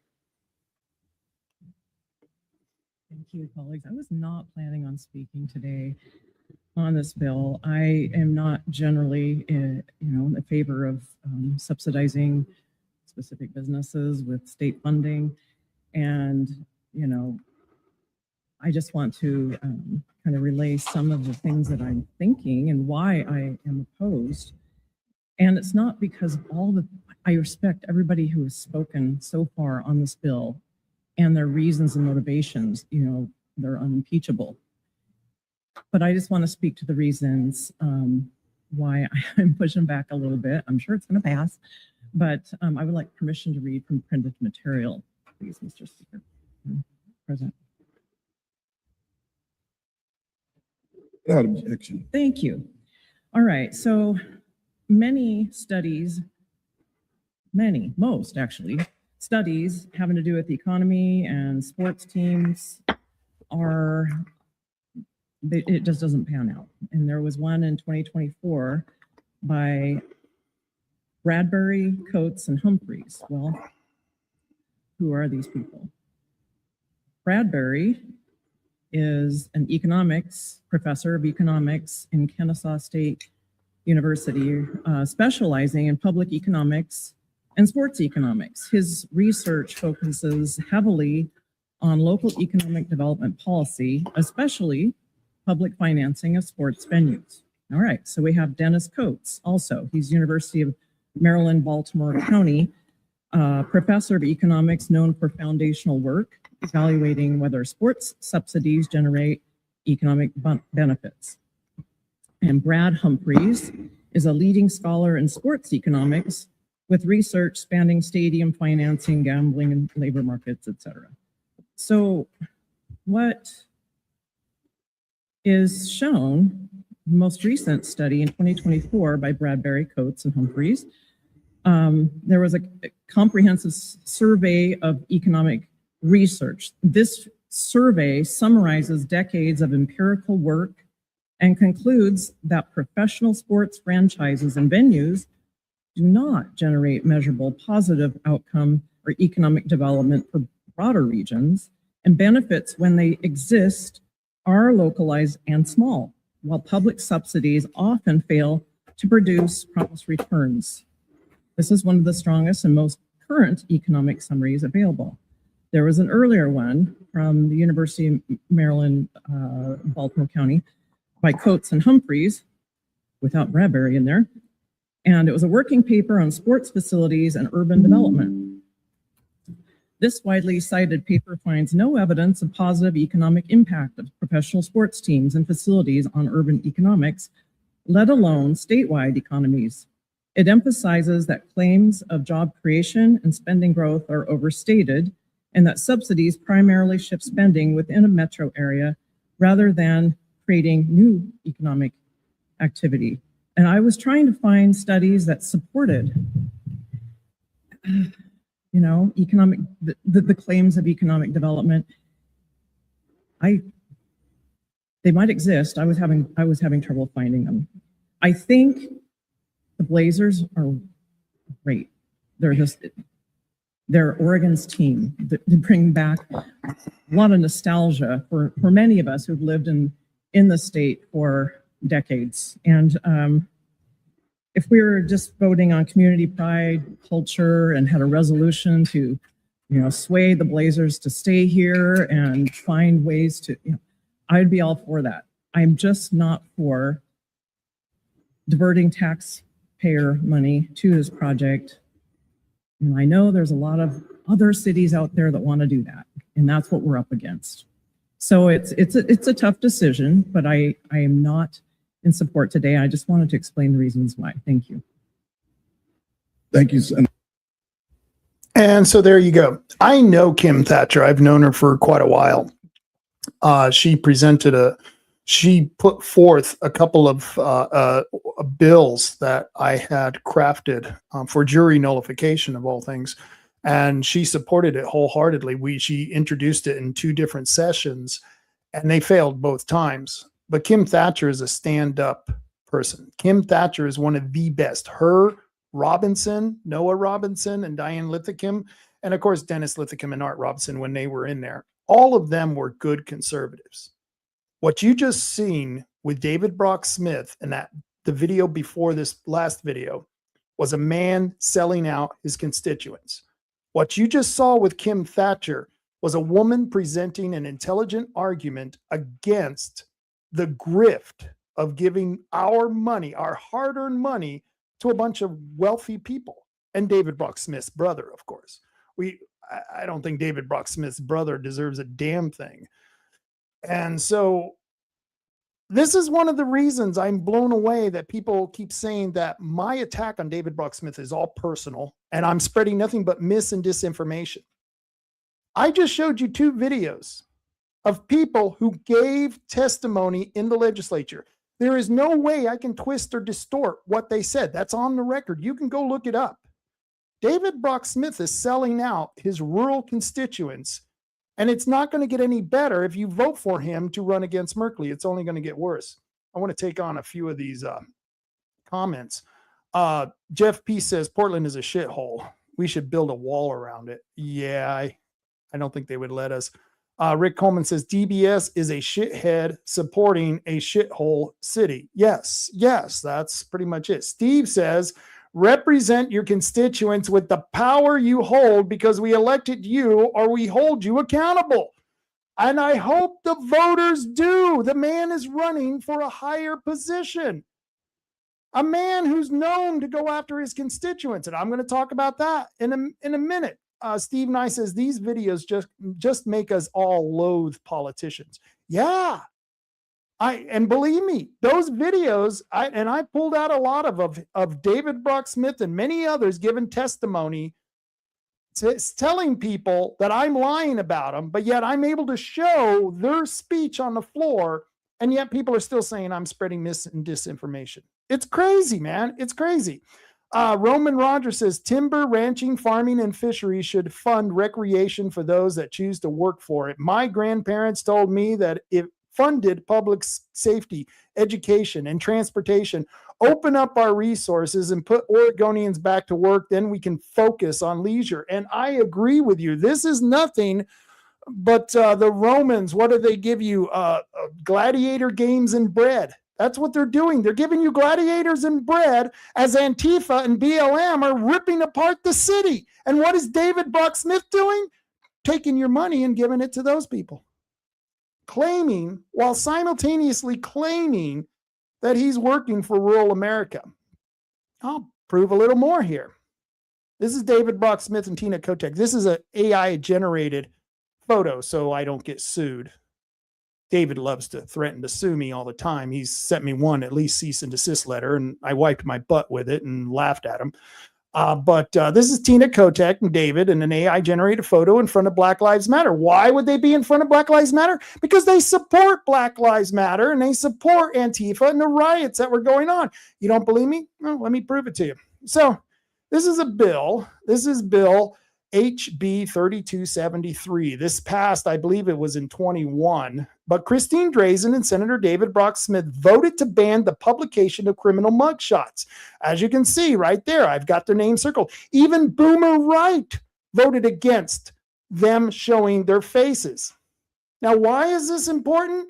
Well, let me explain to you.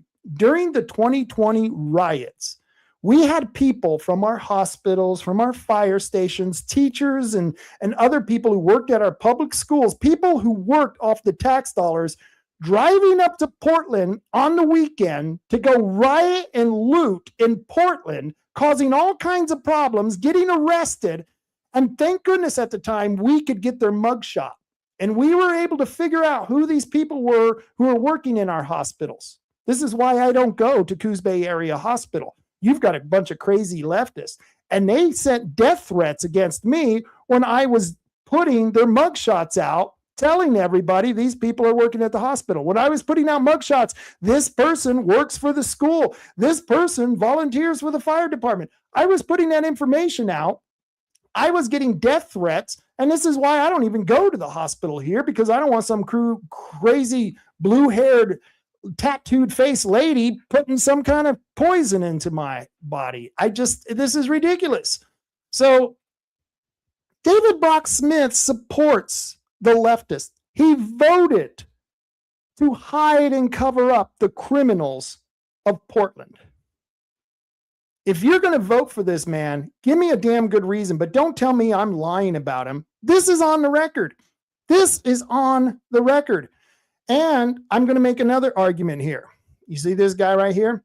This guy's name is Rod Schilling. He's the 2 chairs ago. He was 2 chairs ago. He was the Coos County Republican chair. We call him the Shill. His name is Rod Schilling. And Shill, if you don't like me sharing your pictures, then don't share your pictures with me. This is of him in the hospital when he was trying to make us feel sorry for him because, you know, he was closing down the party and keeping it captured for people like David Brock Smith. And we know this is true now. Oh, you don't think so? Well, let me show you the next sheet. You see that right there? This is an email from Rod Schilling to a business owner who used to advertise for Diane Rich's newsletter. And his name is Nathan. And this was about me, even though he says Rod Taylor in the paragraph, because Rod Schilling's an idiot. Doesn't even know how to spell Rob or Rod. But he says, Nathan, I am very disappointed that Rob Taylor, I know it says Rod, but it's supposed to be Rob Taylor and Diane Rich have taken it upon themselves to publicly attack both Senator David Brock Smith and Senator Dick Anderson. All we did was put their record out. That's all we did. Put their voting record out and then complained about it. Well, I continue. He says, although I have often privately disagree and even admonish both of these individuals, and he's talking about Smith and Anderson, they are our folks. I've attached a string of emails from several individuals that you might find interesting. At any rate, I'm contacting all of their advertisers in hopes that if given all the information, that you might reconsider supporting this kind of circular firing squad. We have worked really hard over the last decade to put Republicans into Democrat seats, and they will surely return to the liberals if this continues in the public sector. Regards, Rod Schilling, the Shill. This is what they were doing. Rod Schilling, and of course, the guy he eventually put in charge, Michael Brainerd, and I'm going to prove here that he put him in charge, they were working to capture the party so that they could protect David Brock Smith from people like me and Diane Rich, who are pointing out their voting record, just like the videos I just showed you. All of it's true. I don't make this stuff up. I can't make that video up. That came from the legislature. His voting record is his record. So they were mad because we were exposing David Brock Smith. And then when we found out he was lying about the wind turbines, well, what can I say? They really went crazy over that. But yeah, I want to prove to you right now that Rod Schilling was the person who put Michael Brainerd into his position. He worked to put him into this position. And how did he do this? Well, he eliminated the majority of the PCPs so that they only had 48 PCPs. He controlled the votes of 25 of those PCPs. So he knew as long as they didn't appoint any new PCPs, that they would always control the vote on the central committee, which would put those people on the executive board who are going to protect David Brock Smith. I got a recording I want to play for you. A good friend of mine sent me this recording. He had contacted me because he is giving free storage to the Republican Party. And when he was trying to get them to come and get their stuff out of his storage because they were no longer a party, or at least no more functional, he finally called me. I'm friends with him. And so a couple of days ago, he got a call from Rod Schilling, who wanted to put some signs up on his building. And I got the audio file that Rod Schilling left. Now, there's an interesting statement in this recording that you're going to like. It's going to prove everything I've said for a long time, that Rod Schilling purposely appointed or found a way to get Michael Brainerd as a chair so that they could capture the party for David Brock Smith. I don't have the dots to connect to David Brock Smith, even though I know it's there. We will get it. But this proves the connection between Schilling, Brainerd, and Schilling putting Brainerd in the chair position. Listen to this.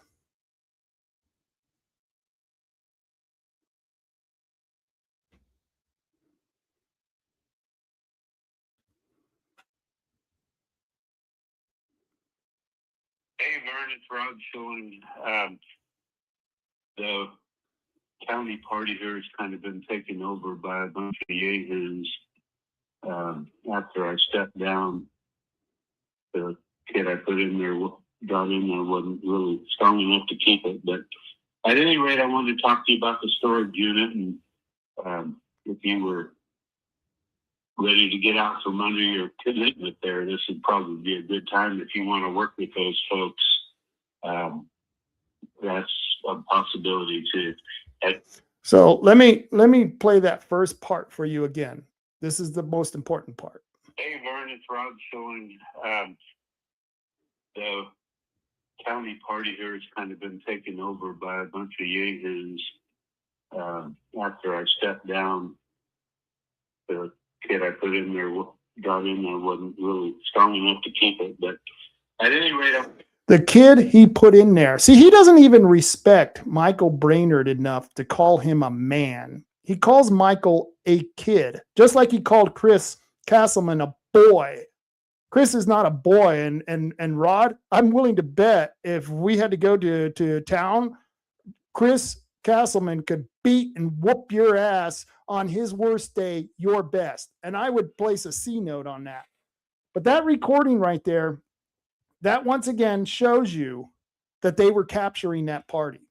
And it was all done for David Brock Smith. And once again, I can show you when David Brock Smith got me canceled, got me kicked off the air, then he went after Diane Rich. And we're not the first ones who have experienced this. I mean, he's done this before to other people, and he wants more power for the Senate. He wants to move up to the U.S. Senate. Yeah, I'm not willing to give that to him. You see this on the screen there? That right there is about a $5,000 worth of free advertising that David Brock Smith received from Bicoastal Media. Now, when I met with Michael Wilson, the owner of Bicoastal Media, Michael told me that David Brock Smith was threatening the license of the radio show. Michael told me, this is Mike Wilson, that Thomas Tuttle, Tim Tuttle, the guy who's the largest contributor, the San Franciscan Democrat, who's the largest contributor to David Brock Smith, threatened to sue the radio show. Now, he tells a completely different story today. He says, oh, no, there was no intimidation. Nobody was threatened and nobody was mad. It was just all Rob. We wanted him off the air. I don't know why Mike is lying, but that's not the story he told me. And I've got a witness to it because he had that same conversation with another radio show host, Jim Bice. Yeah, he told Jim Bice that he felt really bad for canceling my radio show, but he was worried about losing the license and that Thomas Tuttle was threatening to sue him. Of course, he has changed that story because he doesn't want to look like a weak-kneed radio owner. But I can tell you right now, this man, David Brock Smith, if he's going after people right now in his position as a state senator, can you imagine what he's going to do as a U.S. senator? Can you imagine the enemies? Now, I don't think he could even win if he gets out of the primary, but that's a scary proposition. Here he is once again in another ad, another meme that you can see on social media where they're talking about, Tampon Dave. And I've seen people put that out there. There's Tampon Dave right there. I'm sure he's going to threaten to sue me over that, but I want you to see this. Somebody else has been putting out David Brock Smith's voting record. And this person here happens to be James Mitchell. I'm friends with James Mitchell on Facebook. And as you can see, it says David Brock Smith's voting record speaks for itself. And then he's got a link to a website that will show you all the bad bills that David Brock Smith voted for. Well, if you look underneath that comment, there's a second comment from David Brock Smith to James Mitchell. And he says, James Mitchell, thank you. And he has a link to a law that David helped craft. This is a law that David voted for. He brags about it, where if you have any false publications relating to a candidate or a measure, they can bring civil actions and get damages from anyone who's lying about them. This is any candidate out there or any person who's pushing a measure. If you lie about the candidate or the measure, they can go after you for false publications. Now, David is threatening James Mitchell right here. This is a threat. He's done this to me. He's published that same exact threat every time I have put his voting record out there. Do you want this man to be your senator? Look at how he's threatening his constituents. Look how he defends the people of Portland. There is no way in any good conscience, I don't understand how anyone can vote for this piece of crap. But yet, here we are. That's why I'm voting for Joe Ray Perkins. Peggy Rent says, very dirty man, DBS. Yeah, he's a very dirty man. And I really hope that Joe Ray Perkins kicks his ass. I really do, because I really don't want to have to spend from here till November having to listen to a David Brock Smith. I mean, I don't like Merkley. Merkley's a dirt bag. And I'm hoping if David does win, that maybe there's going to be a good libertarian candidate that I could get behind. I don't know. We'll see. We'll find out. But I'm voting for Joe Ray Perkins. Roman Rogers says DBS would fit right in with the Washington swamp. Yeah, he would. That's why we don't need him there. I do believe that Joe Ray Perkins has the integrity to stand against the demons of DC. David Brock Smith, he would become, because he already is a demon. And that's why I'm fighting like hell to keep this man from getting any more power. Because not just what he's done to me, not just what he's done to my friends, but what I'm afraid he's going to do to the rest of you out there. He's a bad man, and you need to vote against him. And so that's why, well, I'm working towards that end. So this is my pick. Let's see. These are my picks for the election. These are who am I voting for. Ed Deal for governor, Joe Ray Perkins for Senate, Claire Lynn. I'm not in her district. Boomer Wright was the former person. I'm not in her district, but I am in supporting and think you all should vote for Claire Lynn over Cribbins. Absolutely. Rick Coleman and Brandy Martin for commissioner, county clerk, Marty Kurt, and for sheriff, Michael Kennard. That's only because it's a protest vote. I'm not happy with the performance of Fabrizio. So I'm just going to do a protest vote because I don't think Kennard can win, but that's okay. Cheryl Armstrong says, I voted for Joe Ray. Good for you, Cheryl. Smart move. So those are the people that I'm going to be voting for. I hope you enjoyed the show. I encourage you all to share it. And remember, we are going to be having a ballot bash. We are going to be having a ballot bash in Coquille on election night. This is an election night, the Coquille Community Center. Tuesday, May 19th from 5 to 10 p.m. We're going to have food, prizes, a band. David Brock Smith, hey, come on out. We'd love to talk to you. Gosh, we would love to talk with you. So please come on out. Let's see. Jeff P says a vote for Cribbins is a vote for his wife. He is a cuck. Yeah, he is a total cuck. I've never seen so much. I mean, he is just pathetic. If you got an issue, he'll compromise on it every single time. But this is why I want you guys to get out there and come out on election night for the big ballot bash. It should be a good one, a very good one. Let's see. I don't think I had anything else. Did I have anything else in my little magic box here? Oh, yeah. I want to play one more video for you.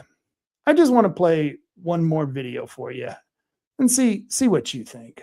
Sponsored the bill to help facilitate the wind turbine projects that everyone is talking about? Do you want to see windmills off your coastline? Our fishermen certainly don't, and neither do our tribes. In fact, nobody seems to like this project except the politicians and the businesses that stand to make a fortune off this multi-billion-dollar debacle. Senator Brock Smith says there's nothing he can do. It's a federal project and his hands are tied.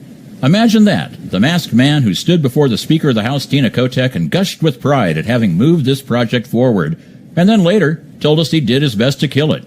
And now he's playing possum while asking us to vote for him. Who do you know that David Brock Smith sponsored the bill to help?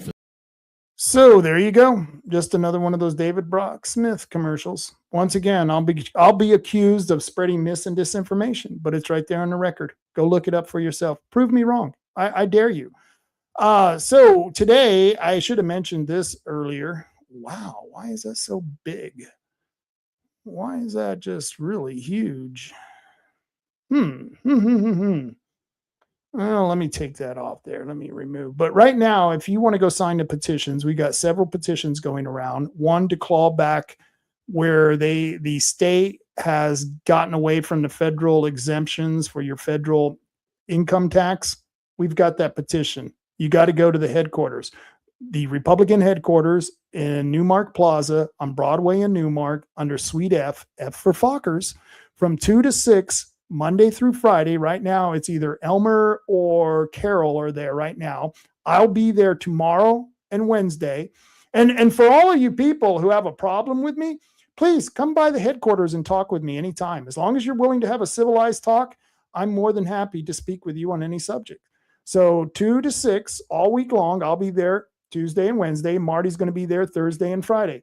So come on out, sign those petitions because they're going to be gone. The one that is a referendum, the one that's going to stop the feds from giving you your tax exemptions, that's leaving this week. You got to sign that this week. You got to get out. Yuck, I just spit on myself. You got to get out and you got to sign it. And the headquarters is one of the last places you can get it by, let's see, in the next, probably by Thursday or Friday, it's out of here. We're shipping it out. So you got to get down there 2 to 6 all this week at the Republican headquarters. Let's see. I got a few comments here. It's been a wonderful, wonderful show, Rob. Thank you. No problem, Cheryl. Thank you for watching. She also says, I'll be going so I can meet you all in person. That would be great. Let me know when you get there. I'd love to meet you, Cheryl. Let's see. Roman says you could watch the true conservative candidates be up on election night before they change the numbers. IP37, sign the petition. Yeah. Carol Cheney says, good for Fockers to put this ballot bash together. We united, we stand. Yep. United, we stand. And we're a bunch of Fockers. What can I tell you? And the nice thing is, Carolyn, is that we're doing it under the official Republican Party banner. We now have a Republican Party that belongs back to the people, not to David Brock Smith. Our party belongs to us, and everyone is welcome. And everyone who wants to be participating in the party is welcome. And if you want to come out and sign it to be a PCP, I'll be the first to second that motion. Because I think everyone should, even Lourdes Ruggiero, the lady who I used to fight with under Michael Brainerd, all of them are great, are very great. Let's see. Rick Coleman says, I'll be at the bash, Rob. See you there, Rick. So come on out. You can see Rick. You can meet Cheryl. She says, I got them all signed last weekend at McKay's. Great. And Carolyn says, governor debate coming up tonight. And I think it's on Coin. I think there is a governor's debate on Coin. So, yeah, it should be very interesting. Oh, let's see here. It's that time, folks. I want to thank you all for joining me for the show, but I got to put in some props. You know, I am so thankful for people like my wife from Ragin Coffee, who well, she allows me to do this. I've got a great wife. She allows me to do this. And thank goodness for Ragin Coffee Company. It's her company. She is the company. Her and my son run Ragin Coffee, and they're badass. And it's sad that we can't be in politics without our family's business being attacked. And I know that Ragin is being boycotted. 3H is being boycotted. Tom and Gigs is being boycotted. Herbal Choices is being boycotted. So if you do business with these people, would you go to those places and tell them that you appreciate they are sponsoring my show? Because it gets a little expensive. I got to pay for the streaming service. I got to pay for the platforms that I get streamed on. And then I got to pay for the website. And then I got to have an LLC in case I'm sued. I want to have limited liability coverage. And so there's a lot to putting together a show like this so I can protect myself and make sure that I got all of the services I need to provide this to enough people.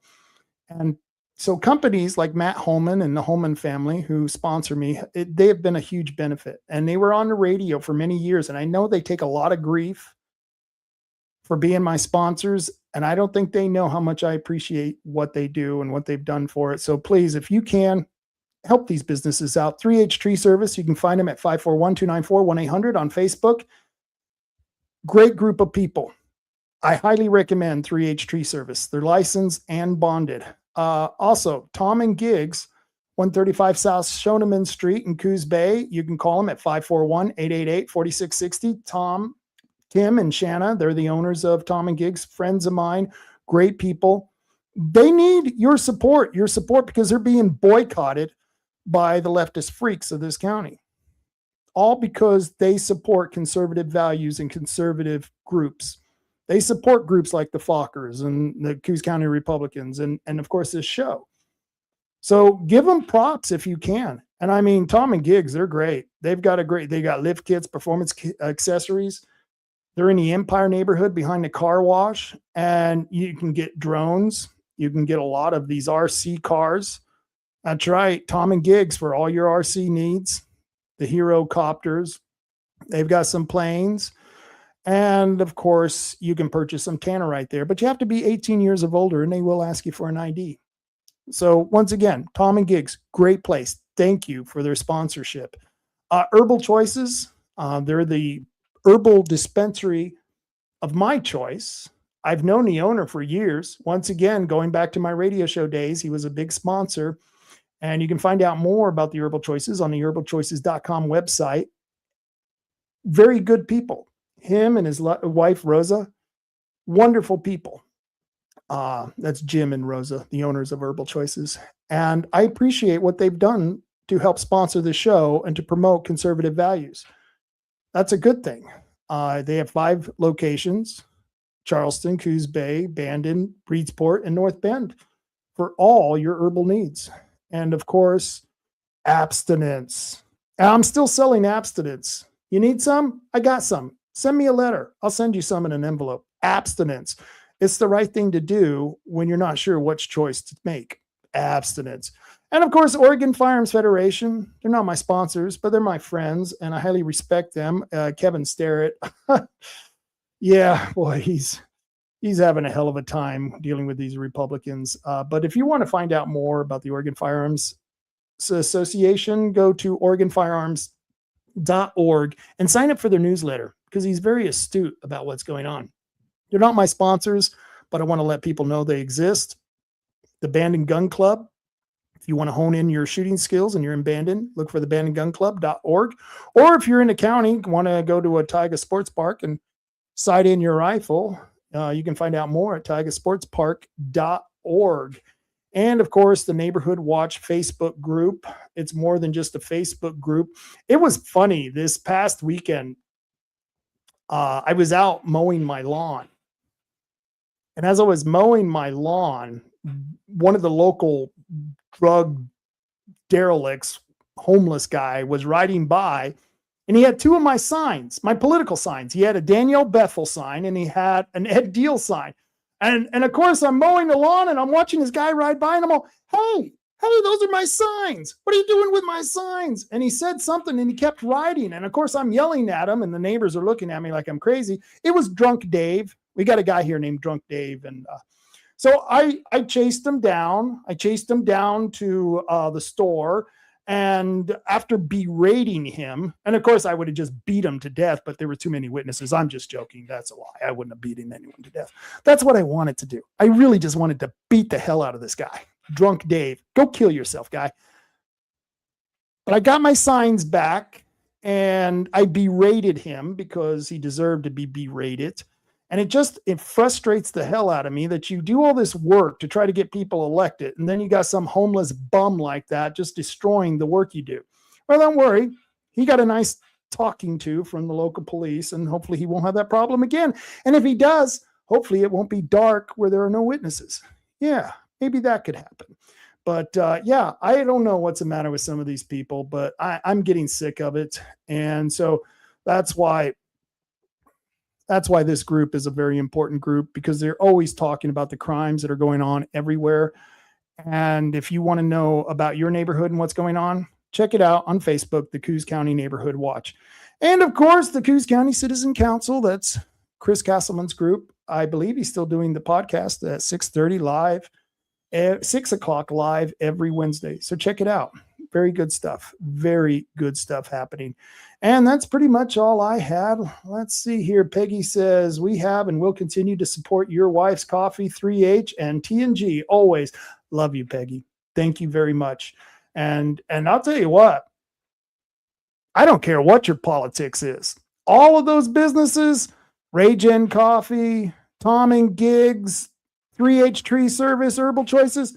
All of them have great owners and they're good businesses that provide great services and great products.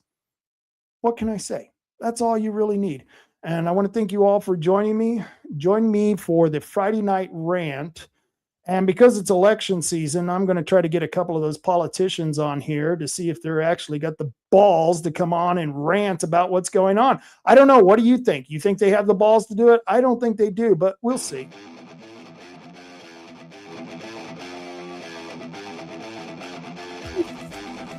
Carry on, Coos County.